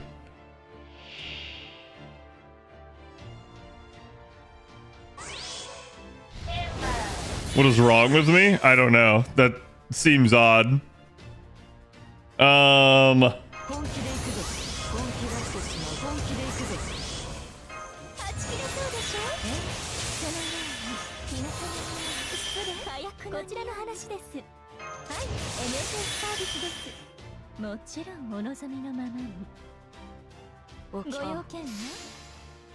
Can be for instant charge, chat.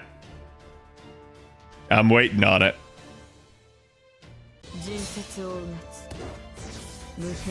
Golems are sky because they're made with magic. Yeah, that is the reason for it. It's just like you have to think about it that hard to arrive at it, right? Like you would sit there and you would think like, oh, it's flying, therefore it's sky. And part of the reason for that is because like the translation coming over from JP. Well, I'm glad I took an AoE, baby. Let's go. Holy shit. Oh, man. Yeah, I was going to say, sky is kind of like heaven or divine is really what it is.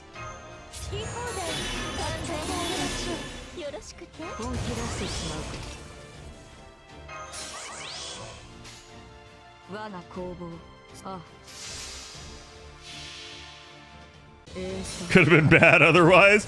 Just unforeseen, right?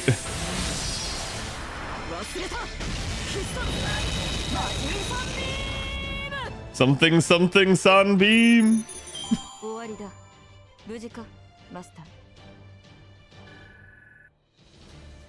So 24k without a niche at NP5 for Hakuno. Best niche for him, aka Sky, is 34k at NP5.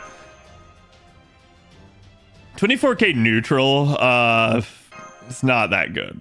I was gonna say, if it was like 32k, that's not bad, but 24k neutral's not that good. It's not like garbage tier, but it's not like the strongest either, right? Now I know to take my Tiamat. Why? When you can just take your Okitan.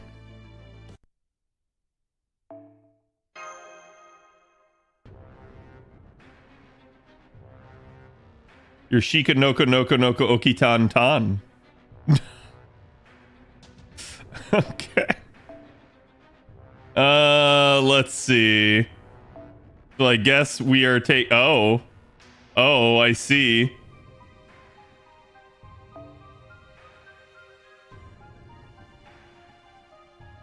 It's an alter ego, and we are forced to take a foreigner. Fuck you, okay? Like, come on, it's even got the down arrow. Oh, Jesus.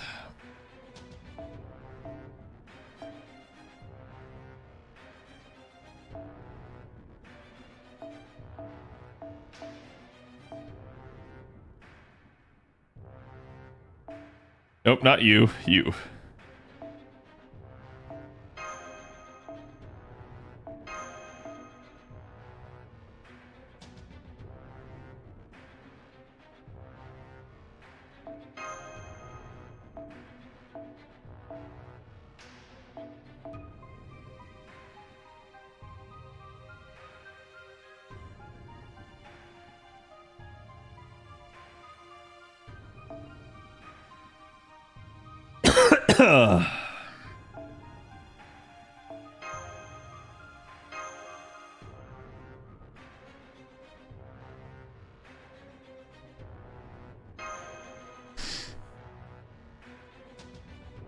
Vavavoom cha-cha, please? Yes. Hakunon seems more supportive? Maybe. Oh.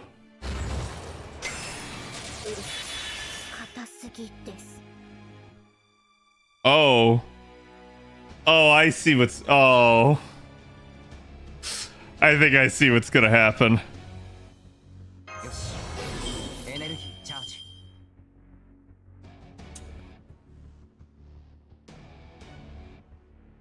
Chat below stream is not working.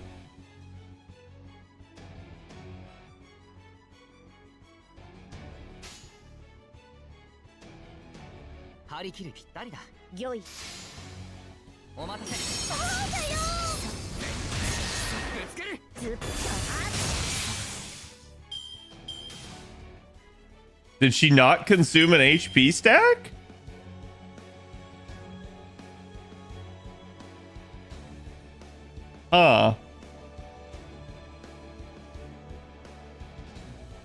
That's intriguing. She does sometimes. Oh, what the fuck?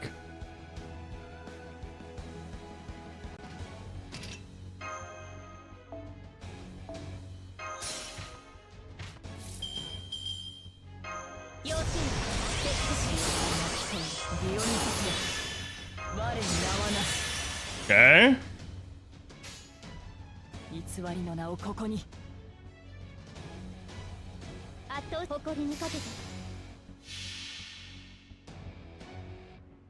You can just loop her down. Yeah, that's if that's an RNG based thing, that's just not worth.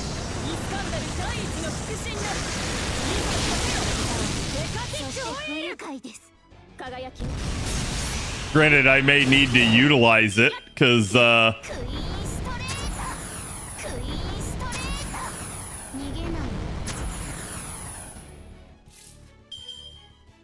gonna have issues.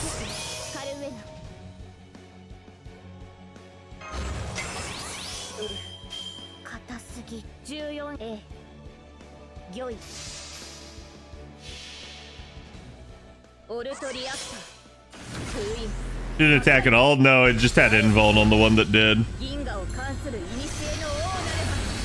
I still like the third ascension for her. I just wish her her first two ascensions were better.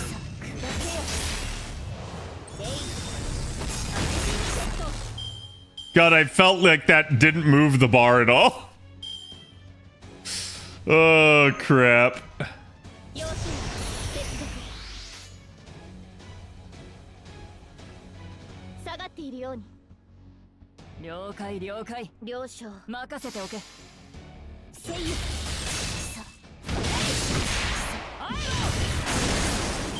God, still didn't bar pop. Ow. Bro, what?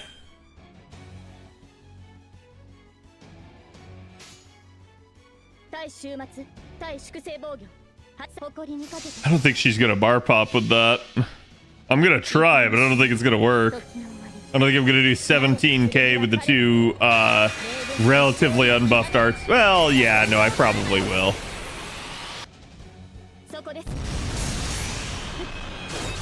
Yeah. I started working it out in my head. I was like, no, I will. You have to crit to remove a stack me things? I mean, I kind of have, but...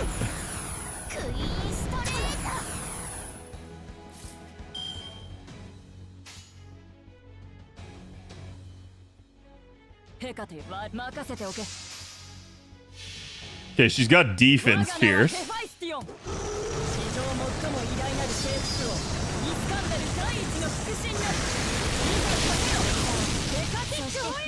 Okay.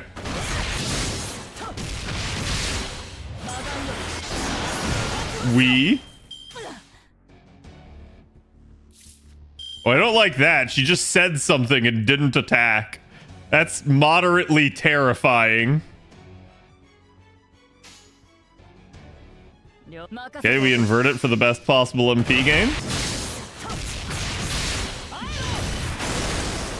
And we still get the bar and the NP. In before instant charge. Okay. Jesus.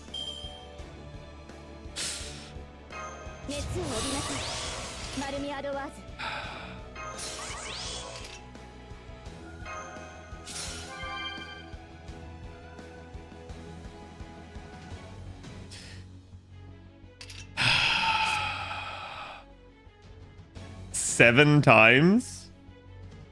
What the fuck?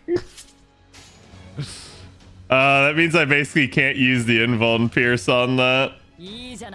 So that'll probably get castrated or NP, I hope.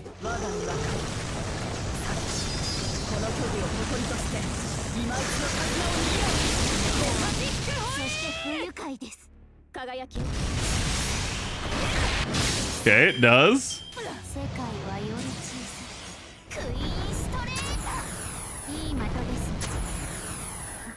There goes double XA. Though, to be fair, it's a counter class, so it's kind of expected.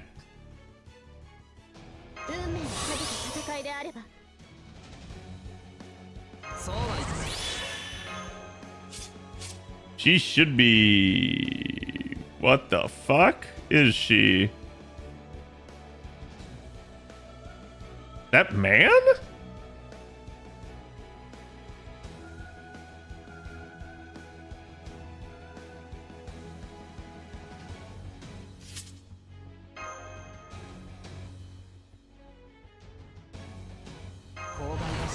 I was gonna say that's the one it matched, so I assume that's Earth. Because it's this one, right? Not the first one. I don't know, maybe it's saying she's divine or something like that.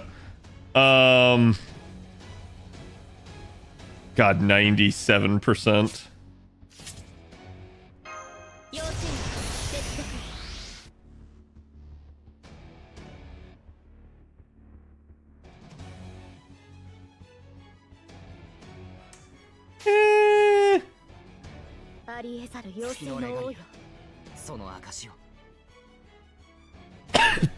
Ah.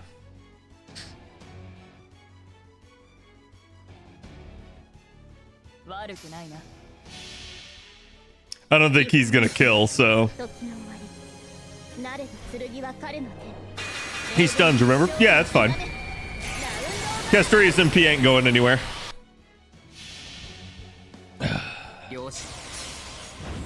Kugu's anti-Earth.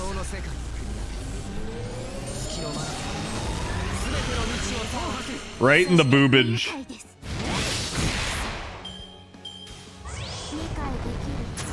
Oh, she didn't get stunned anyways.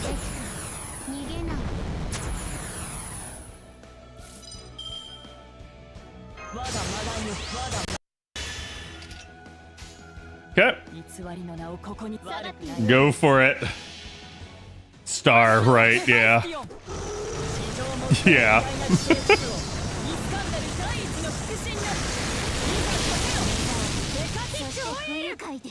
And there we go. So not hard, but like definitely odd. I'm not a huge fan of that support choice there. I'm sure there's a story reason for it. It's just like at least make it like remove a stack with every attack if you have a unit that is like literally countered by the boss and you're forcing somebody to take it.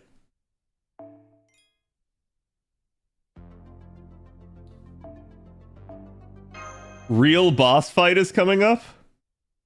What do you mean? That was clearly a real boss fight.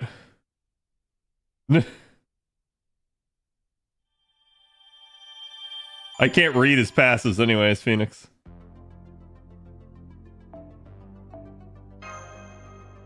Unless you mean like on Atlas.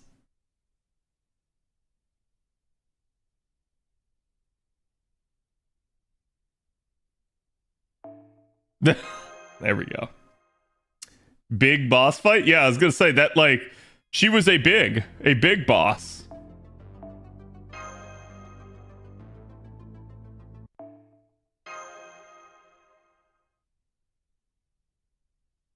Emerson class up versus every class except Foreigner.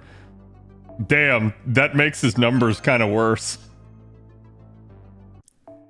What I mean is just like if he's pulling these numbers and he has 10% extra effectiveness that other people don't have, that's kind of a yikes. But a lot of reading is definitely a... Oh my god, it's a beast. Oh no. Oh, God.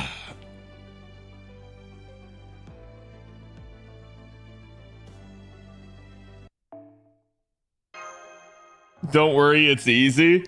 No, I'm just saying, oh, God, because I think I know who it is, right?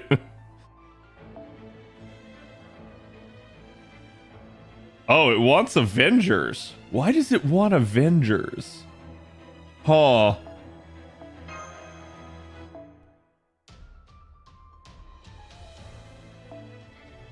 Well, wait, yeah, hold on. So, Space Airish is like... Space Airish is bad against Avengers, so yeah, that makes sense. Okay.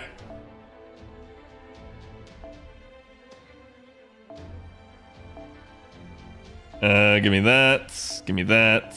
Give me... You know what? I'm leaving you in there, and we're gonna take you, and we're gonna throw you.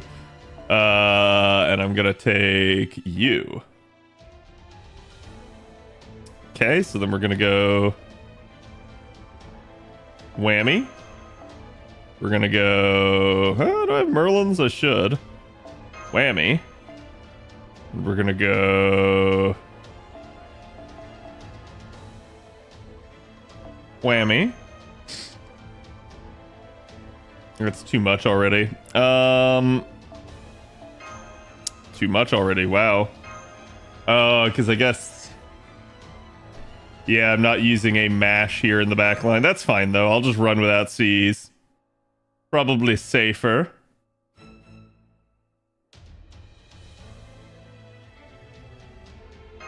I'm home. What are we doing now? Ordeal Call 3. Since we got part 2 of it out today.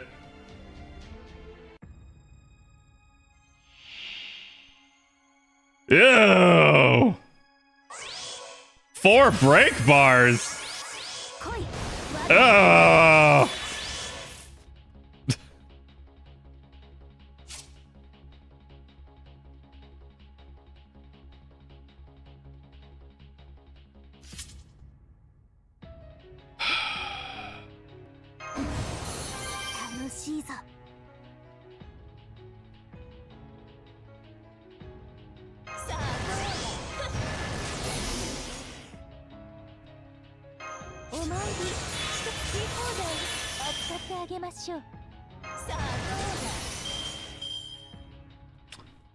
Not the best star soaking there.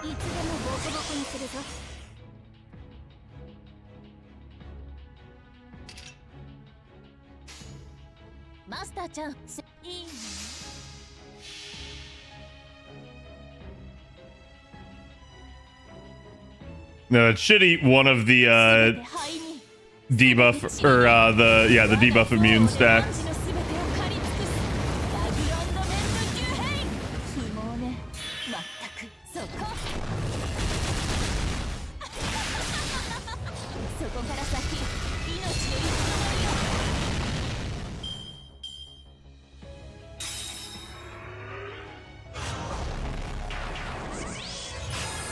Okay.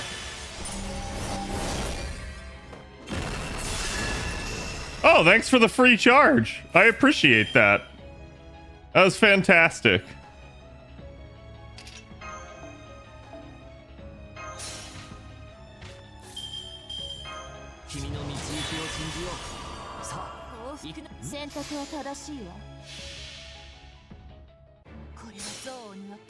Who rolled Okita today? Not me. That's because my Okita's already done. Courage to farm the BB node on Guda 7? Go for it.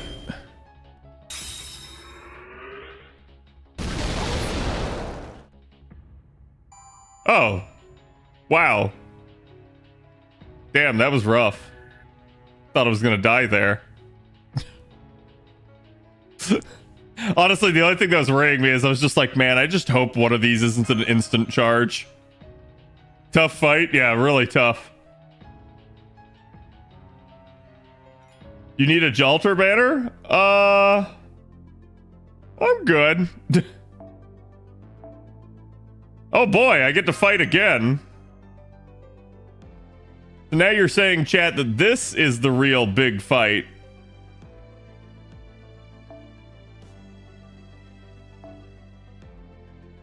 Last fight? Wait, like actually? Like there's no more after this?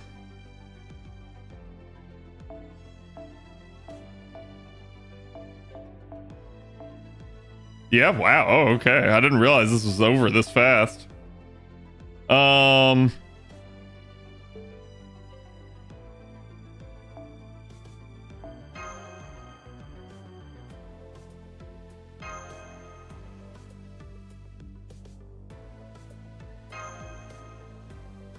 Ordeal Call 3 has been way more story heavy than fight heavy.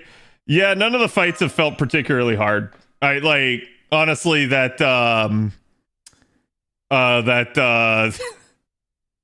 that fight where we had the forced double XA is probably the hardest one so far.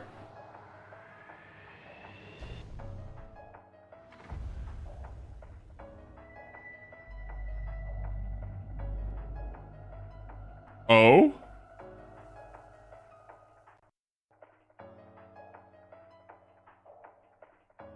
Okay. Okay. She's doubly resistant and has NP damage down. You fool, I'll do it again.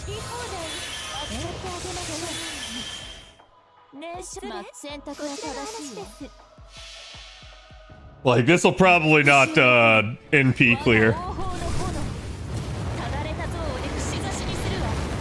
Oh my god, yeah, that is way more resistant. What the shit? Okay, the crits are doing a lot better, but...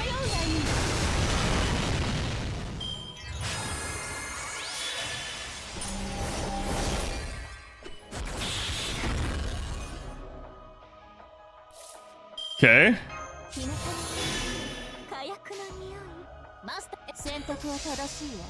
I'll do it again!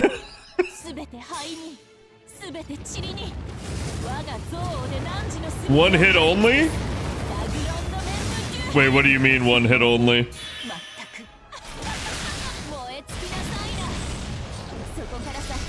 Buster looping? Yes.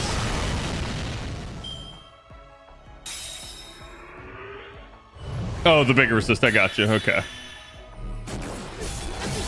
Please don't kill that one specifically. I was gonna say kill the other Koyan. I don't care about the other Koyan as much. That one had a charge skill that I needed.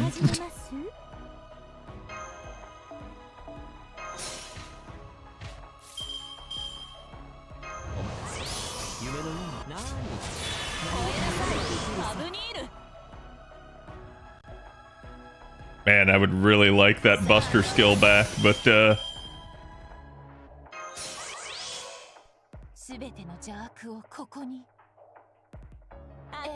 I'll go for the triple Buster chain. It'll just make the last Buster card there hit that much harder.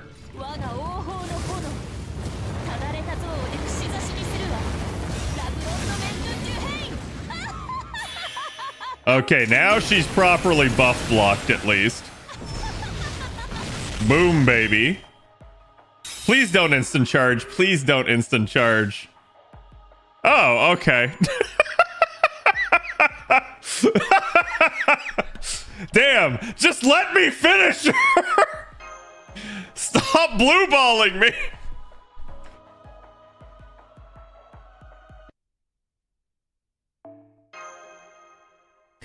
Feels like the game just loves to do that sometimes, where it's like the enemy strategically runs away, you get nothing.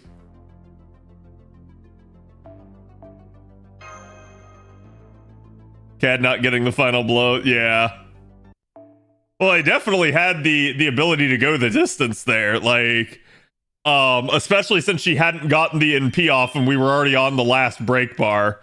So, assuming that was the case, I was still pretty solid.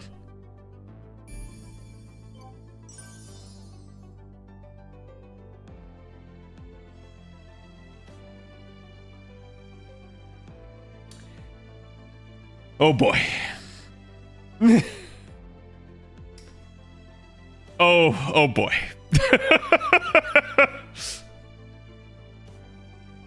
Who could live there, chat? Yu-Gi-Oh! It's Yugi. That's who's living there, chat. Okay? You thought you knew who it was. It could be anyone, that's true.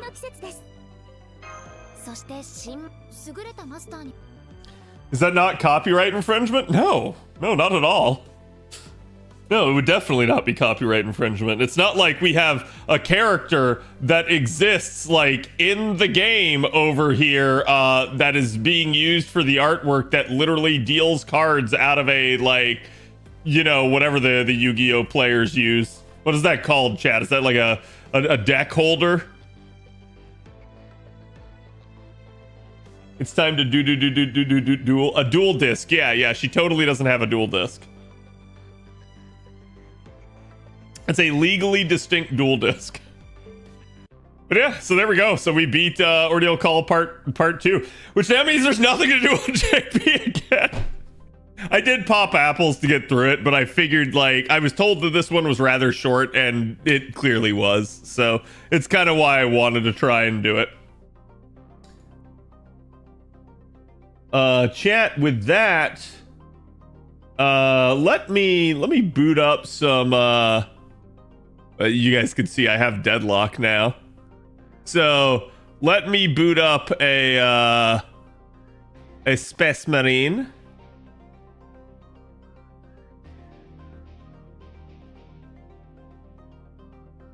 I told you it's short, it really is.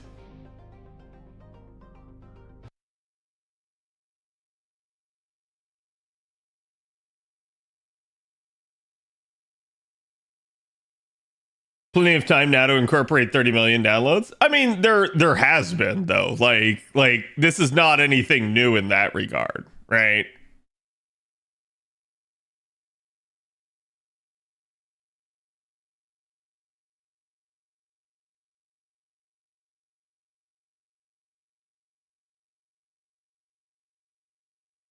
And I'll actually hop down into VIP 3 if anyone wants to play with me, but obviously I don't have very long, but it's there in case.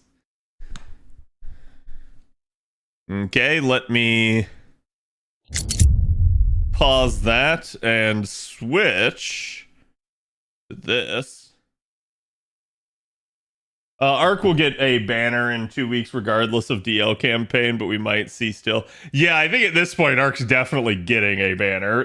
It's, you know, clearly teased to all hell there. But whether or not we end up with, like, you know, her as the 30 million downloads on purpose, and chat, we'll see, because, like, if they pull out Arc on the 30 million downloads in something that could easily be a story release type chapter for Arcuid, we could just immediately assume Mr. 2 was just, you know, blowing smoke up our ass. You can start setting up for bed, it's all good.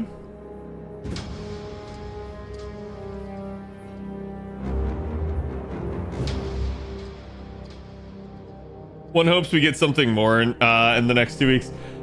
Yeah, I mean, I'm sure we're going to get part 3, and then we're going to get a new event in October, but I'm going to assume they'll fill in, like, other stuff in the interim. I think my big question is, like, do we get something like a raid, right? Like, something that it might not be a lottery, but it might be enough to, like, tide us over until a lotto. Halloween event soon? Yeah. Oh, okay. Hi, chat. So I don't know if anybody's actually online. I can just do some PvP, and you guys can watch me mauled as I'm clearly going to be bad, as that sort of thing just kind of happens. If you guys haven't seen the PvP in this game, it's interesting. Calvin Coolidge. That's like the U.S. president. Ah, Fat Albert. Let's go.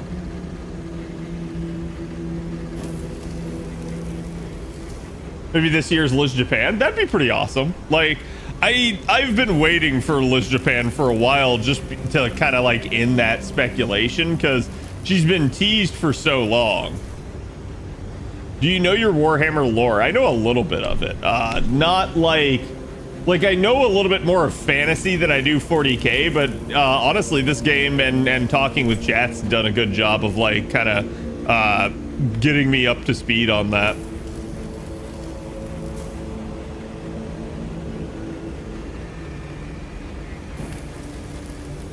Halloween filler for JP server?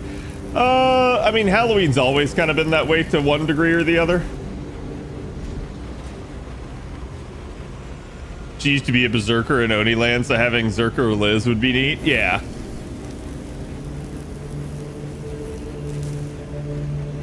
Because Charlie discovered Space Marine and Space Marine 2 just dropped. Yep.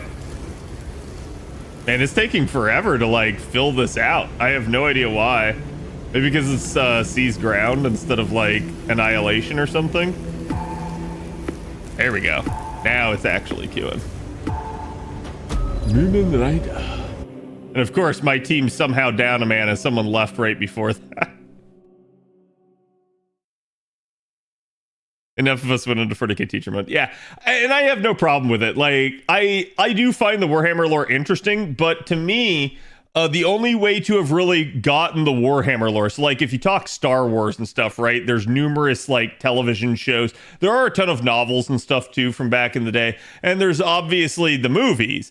Whereas Warhammer, I feel like Warhammer's got video games and books, and Star Wars has all of that and then shows and movies on top of it. So like, to me, it's a little bit harder to get into Warhammer without having played the tabletop or played a video game or read one of the novels.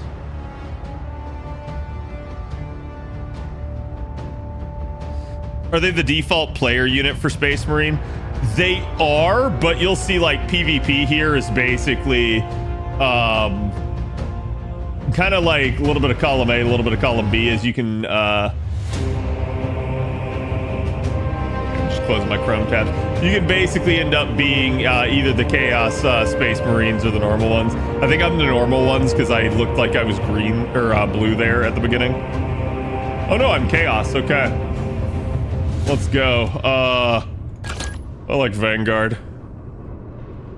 I like Vanguard, chat. Also, you can see the Chaos Marines look just really badass. I thought for Warhammer, they put one sentence of lore on the bottom of each mini. So you had enough to make an army and then learn the story. Well, yeah, I was gonna say, it basically is like, you would literally have to have an army built at that point, right? I just assume it's each unit has its own lore, not like each unit having like an integral part of the lore and they piece it together like a puzzle. Had like Scrapple's done, it seems. Yeah. Now I just gotta remember how to use my shit. Okay, right.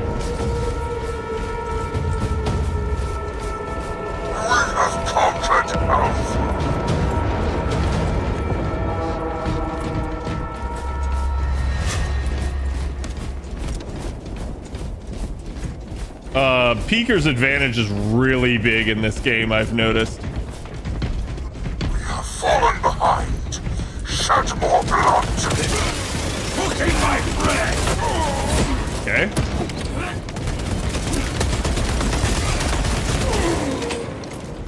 Casualty. Something launched. To the slaughter. Yes. Throwing frag grenade! Warband holds the advantage. Ready! Oh, they're after my booty!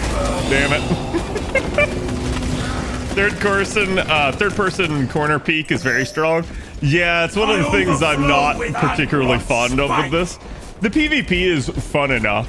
Like, I do enjoy it. It's just like, it definitely feels hard to pop off with certain classes, at least from my experience. Maybe I haven't spent enough time on them, or I don't have enough like leveling up to have the build in line and everything, but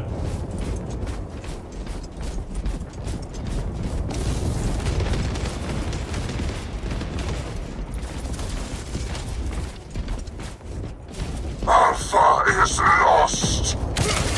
Butcher them all. Oh my god, dude. Okay, I'm gonna get out of there for a quick second. Damn it, he got me. I should have come back faster, but I thought I was gonna get shot in the back as I was escaping there. Peter is lost. Either way, that should have sucked some of them over to it. My team is somehow winning, though, in spite of everything. And I'm not doing particularly the greatest. We have conquered Alpha. Damn, dude.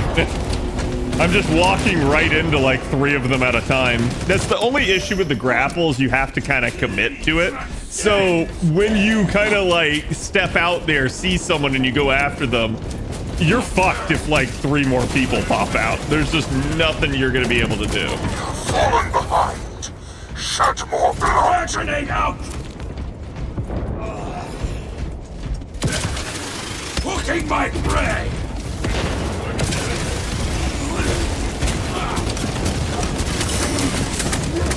Wow. Yeah. And like the heavy's just in the corner covering them. No matter how much I try to like isolate one of them, I'm just getting gunned down. This may be a time to switch, and that is a thing that you can do. So probably what I'm gonna do is I'm gonna switch to the heavy, because I'm not being effective as the Vanguard at all.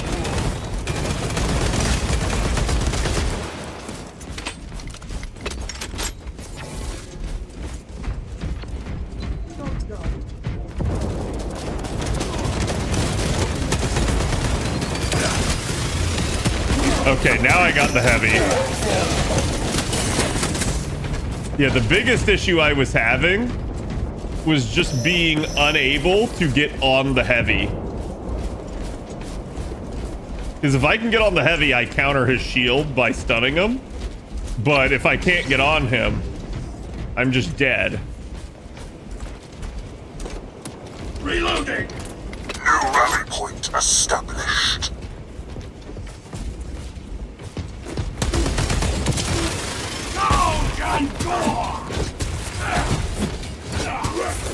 Yeah, you can keep trying to counter. Damn. Okay, he had me. If I had an, well, I may have had the grapple. Deathwatch just mowing you down. It happens. Alpha is lost.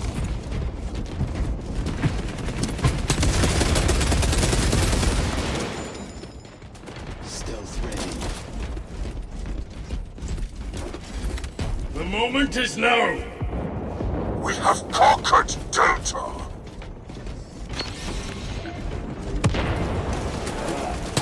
Casualty reported.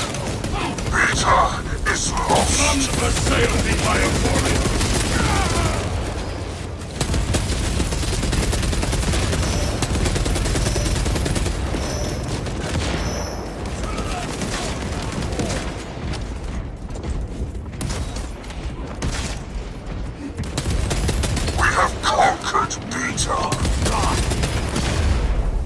God, I fucking hate that. The moment is now.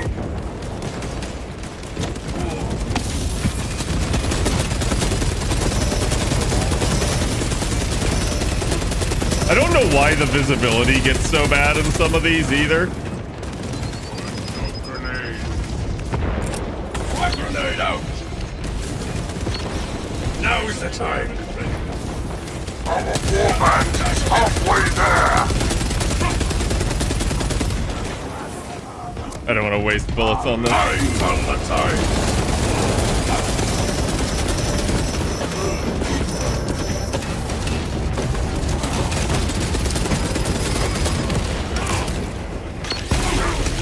Now is the time.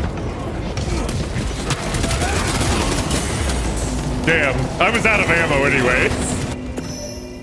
The middle map section is bad. Hey, it's perfect for me as the heavy. Like, you just go plop down on it and you let everybody else do everything else. So we've gotten back into this game because I just started mowing them down.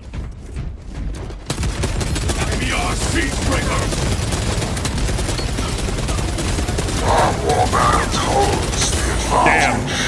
I thought he was coming around the thing and I guessed and quick shot to that and it didn't. It wasn't where he was. I am not so easily slain.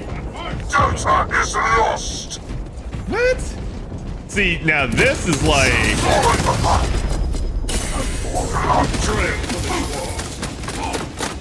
Oh my god, dude! The fucking shot grenades! Jesus, yeah.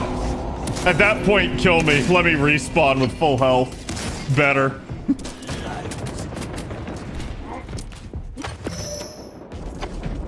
When you grapple, if you hip fire with the gun, it's a faster kill, unlike the melee. Really? Okay, good to know. Dominate and defile. Loading up. We are siege breakers.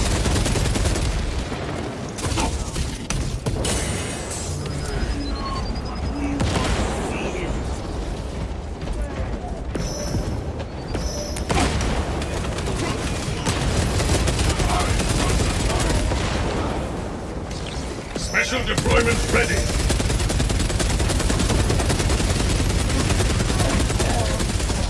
I don't know how I didn't get that kill at all, but I didn't.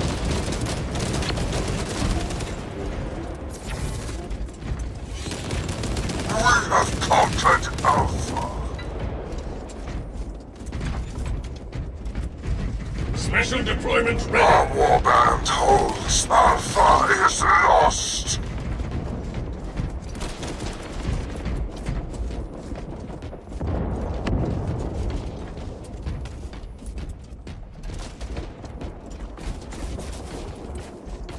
Okay. I guess they had to all go back and get Alpha. None assail the Iron Warriors. So you can cancel the shield faster, which helps.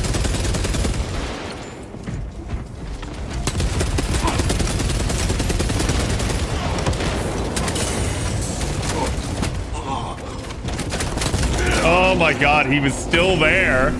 How did they not finish? Yeah, we're gonna lose B here in a second.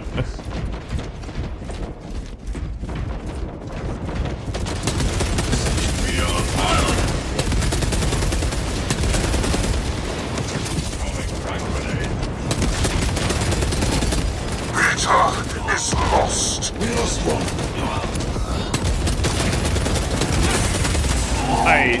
How? I literally watched the guy like teleport out of my bullets there. Doesn't matter though, I think we win anyways.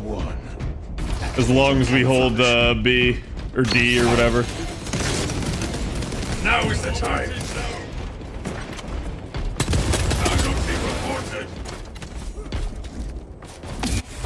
Okay. Yep, we got it. Let's go! These things happen? Yeah. Aiming after stun to hit the head can shred the heavies and bulwarks faster than the lighter targets? Really?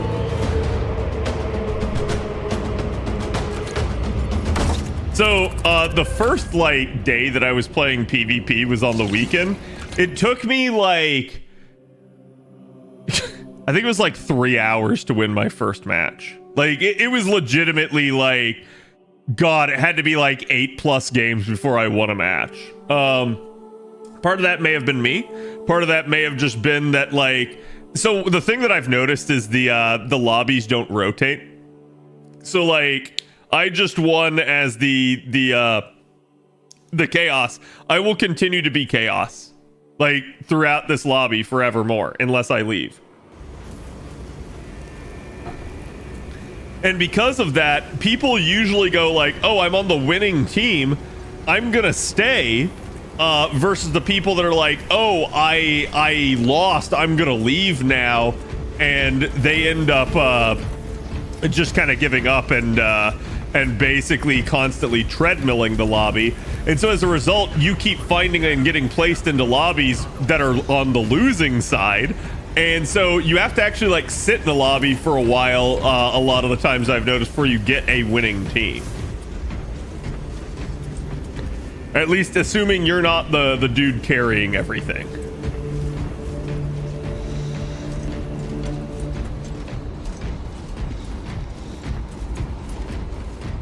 I also don't like how if you're in the matchmaking, you can't like quickly teleport over here. So you can't really, you don't have a lot of time to actually do stuff, which is sad.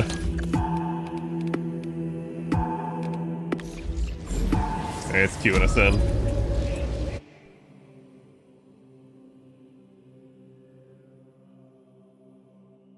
But yeah, I can try. So this is Cathedrum. Honestly, Vanguard or Heavy can both be good here. I keep defaulting to either Assault, Vanguard, or Heavy. Those are the three that really vibe with me. Bulwark, I haven't, like, I've seen other people be like nigh unkillable with Bulwark. But for some reason, I can't figure out how to like actually do the shield move that makes you take no damage unless I'm sprinting. And I watch them just like stand there and take no damage. So I don't know how they managed to do that one.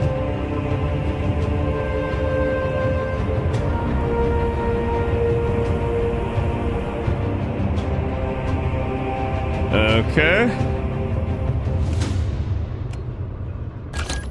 We'll try Vanguard again. We'll see.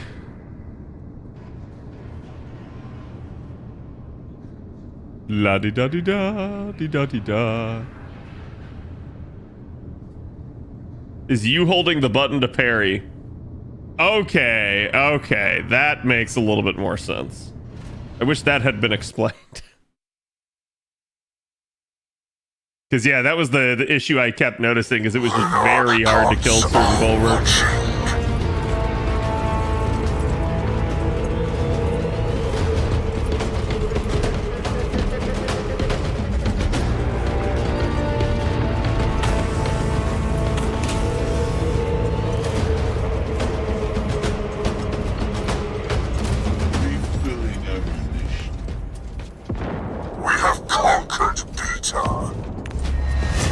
I like how he says beta instead of beta.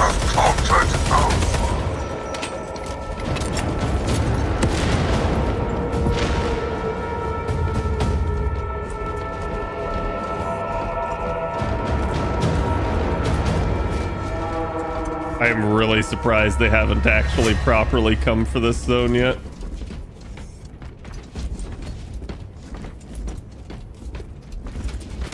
Five on five.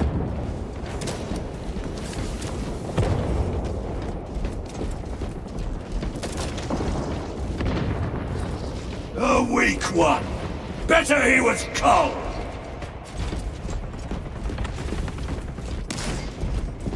Alpha is lost.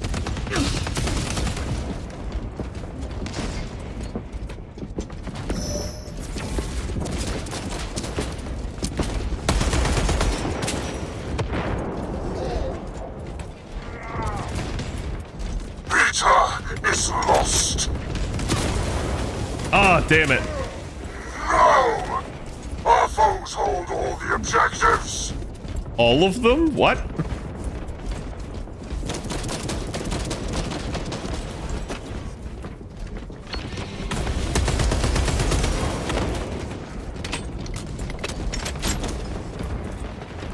We have conquered Beta.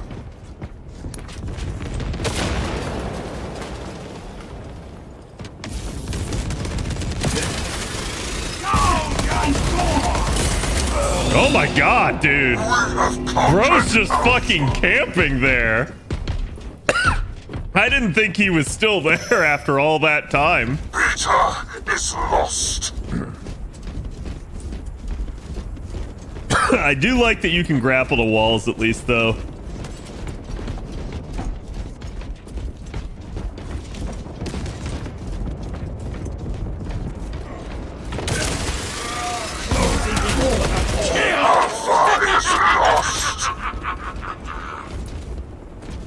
We have conquered Delta.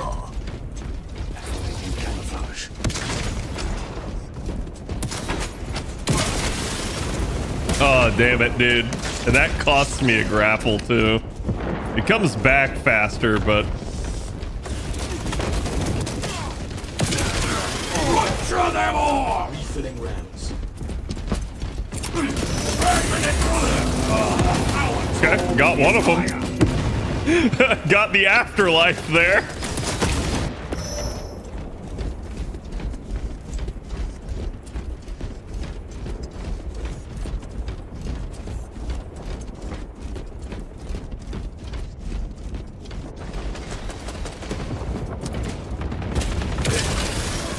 Casualty! Hooking my prey!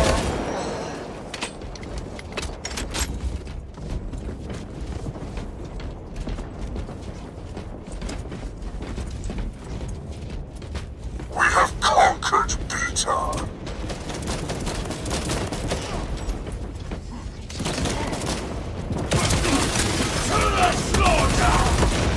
I don't know how I missed him, but I'll take it.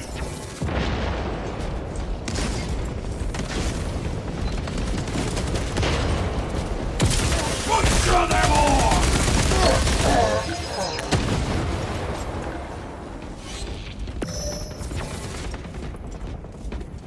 One of our meat hook prime. I like how he calls it a meat hook.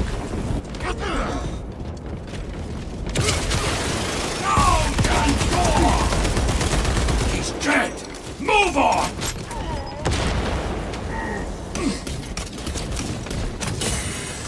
Hook is ready. Oh my god, dude! Trapped between the shot grenade and the fucking line of sight on that. Holy crap.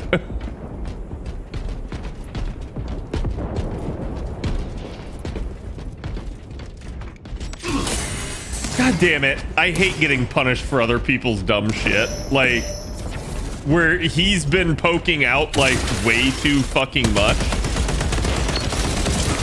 Hooking my prey.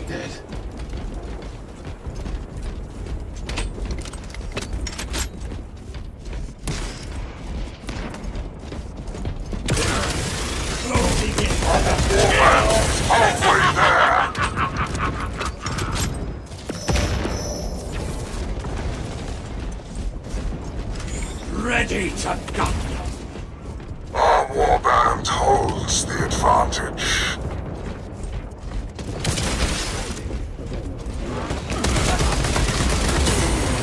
Okay, got him at least. Beta is lost. I don't know how he managed to kill the other guy, considering I got a free stun for that dude. And he was meleeing, and he somehow still lost and died. That was kind of nuts. See, that shouldn't be the case.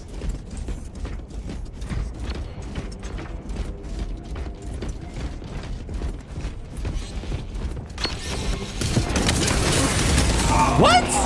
Huh? It didn't hit him, nor was he stunned, and he just shoots me in the face and kills me. We have conquered Beta. Bro. Like I said, I enjoy the PvP in this game. It's not like super sweaty intense to the point that like everybody's malding 24/7. You can have stuff happen to you that pisses you off, but it's usually not like super terrible.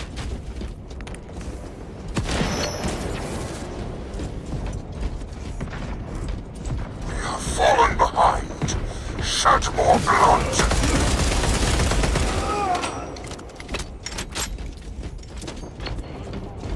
What's true?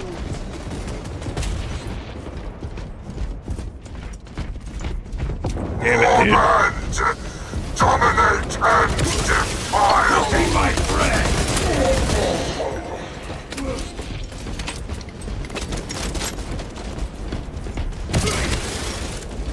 We have conquered Beta. Frag grenade.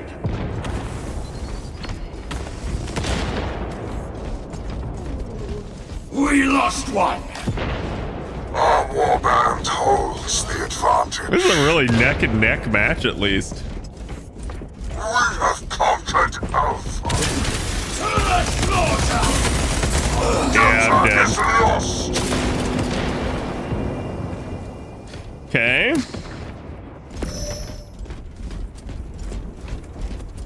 Now my power went out. Oh no. You guys having storms or something? Alpha is lost.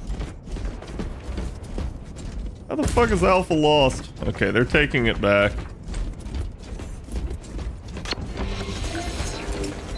We have conquered Beta. Grenade!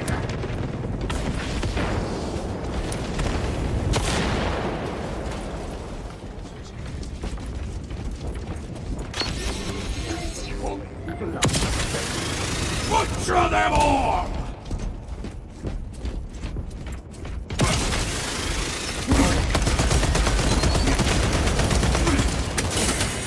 Oh my god, dude. That fucking shot grenade is just... It's so good. It's so good. It's dirty. You can't even turn when you're hit by it.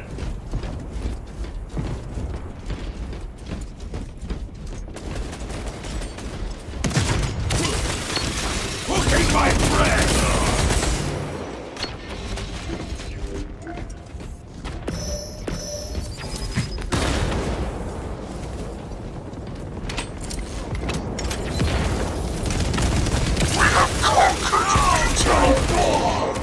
Get fucked, scrub. Meat hook prime! Closing in for the kill!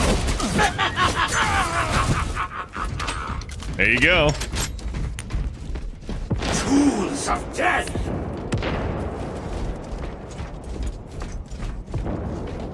High temperatures can cause rolling blackouts. Oh, I see. Oh, we're about to win this one as well. Come here, Moomin Rider. Come here, you piece of shit. Ready to gut them! What the heck? Okay, either way. Ah, that's my 10th win in this mode.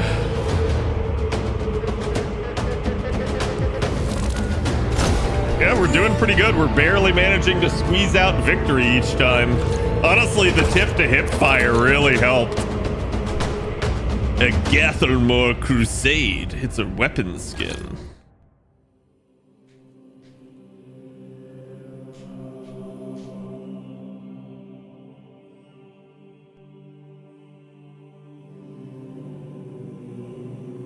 Like Pasadena could even have power issues. Oh yeah, no, yeah, I can see it happening. Like Florida doesn't really have that issue, but I think it's partially because we're partly on nuclear. But like, yeah, I could easily see that being the case because like at least in Florida there's a lot of vegetation, and I gotta assume it keeps like probably houses a little bit cooler and lines a little bit cooler.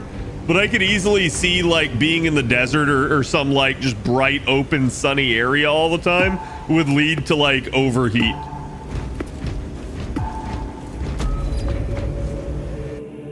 And I know this because not only have I spent time in the desert, I have also battled mechs in the desert and had overheat issues. So I can see how it would happen. By the way, chat, is anyone playing Gundam Breaker? I know my buddy Steve has been playing it a lot as well.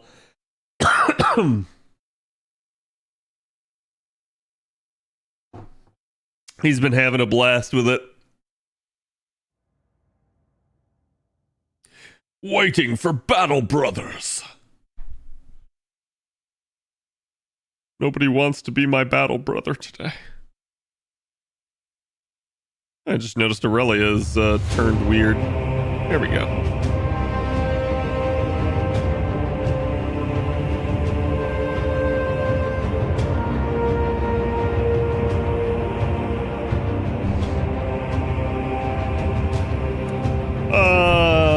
Blah, blah, blah, blah, blah, blah, blah. Let me show you guys the assault. Well, we'll probably lose if I play assault. Assault's really fun, but if you miss the hammer swing, you're dead. It's as simple as that. Brother!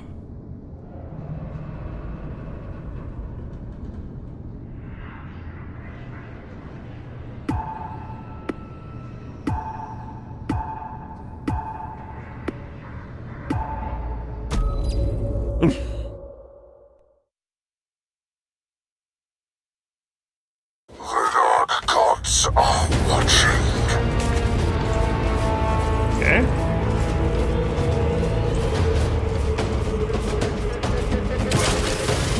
Butcher them all! We have conquered Alpha. Oh my god, wow. Okay, they got a bulwark. This is gonna be a little rough. I shall never know death! Bulwarks are not an easy counter for me. My favorite! Wow, killed somebody with it. To the conquered Delta! Oh wow, we got all three? We have conquered Beta. Holy shit. Damn. I looked down and it caused my aim to go down and I wasn't even thinking. But it was like trying to like basically angle to see how many people were around me.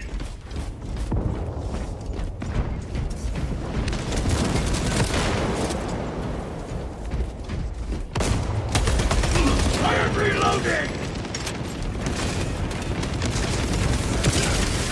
Oh, God!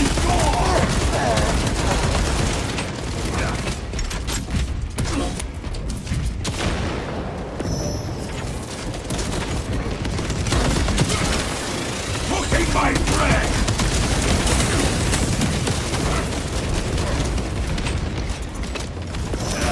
Oh, he came from behind. No. That was smart of him. I overflow with Angron's spite! I thought for sure they were going to chase me around the corner, but then the other dude was there and they didn't.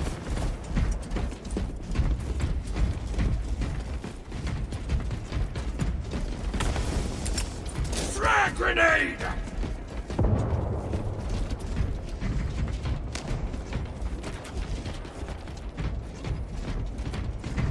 We have conquered Delta!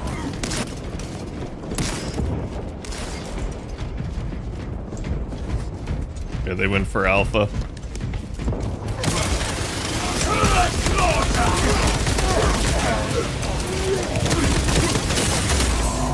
Wow, I got him! Holy shit, the other dude helped, but goddamn! Who needs more skulls? That should help us get Alpha back. Throwing frag grenades! Butcher them all! Oh my god, dude! Yeah, the Bulwark plus Heavy combo is just really, really good. Basically the Bulwark's extremely hard to kill if he uses his ability, and the Heavy has a shield as well. You can overpower them, but it usually takes at least like greater odds, it feels like. Frag grenade out! Gouge and gore! We have conquered Beta! See?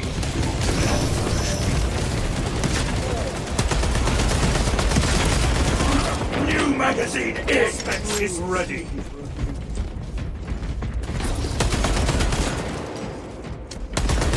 Vision reveals the folly of blind faith. Our warband is halfway there! Oh god, 2 snipers.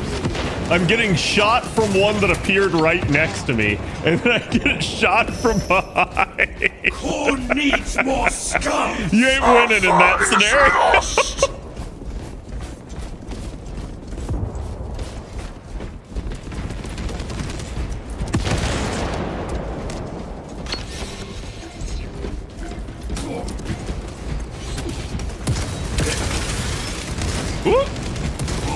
Okay, it didn't tuck me. That would have been a bad one anyways. Grenade! What the? We have conquered Alpha! All specs is ready. Vision reveals the folly of blind faith. Closing in for the kill!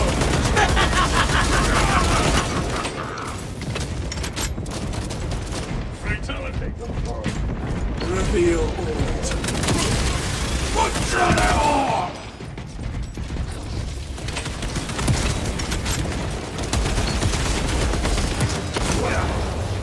Oh my god, let me out! What the?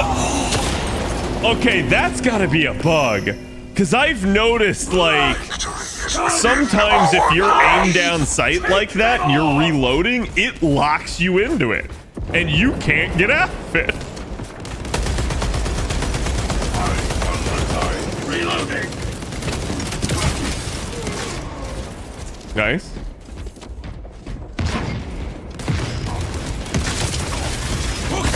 Nah, fam. Stealth ready.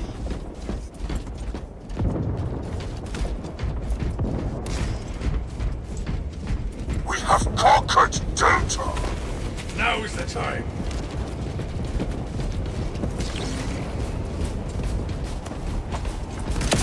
Delta is lost.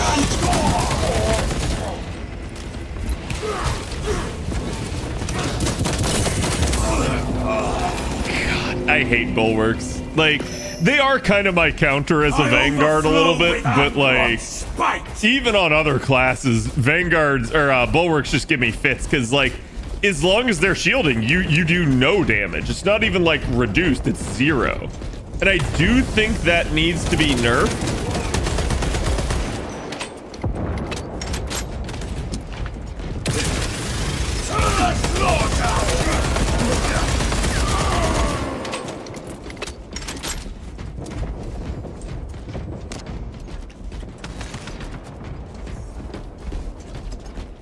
I don't like that.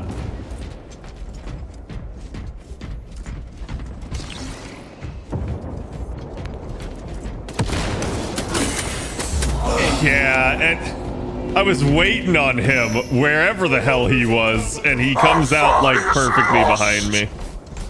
You didn't conquer Florida? I never said that I did. Dude, what?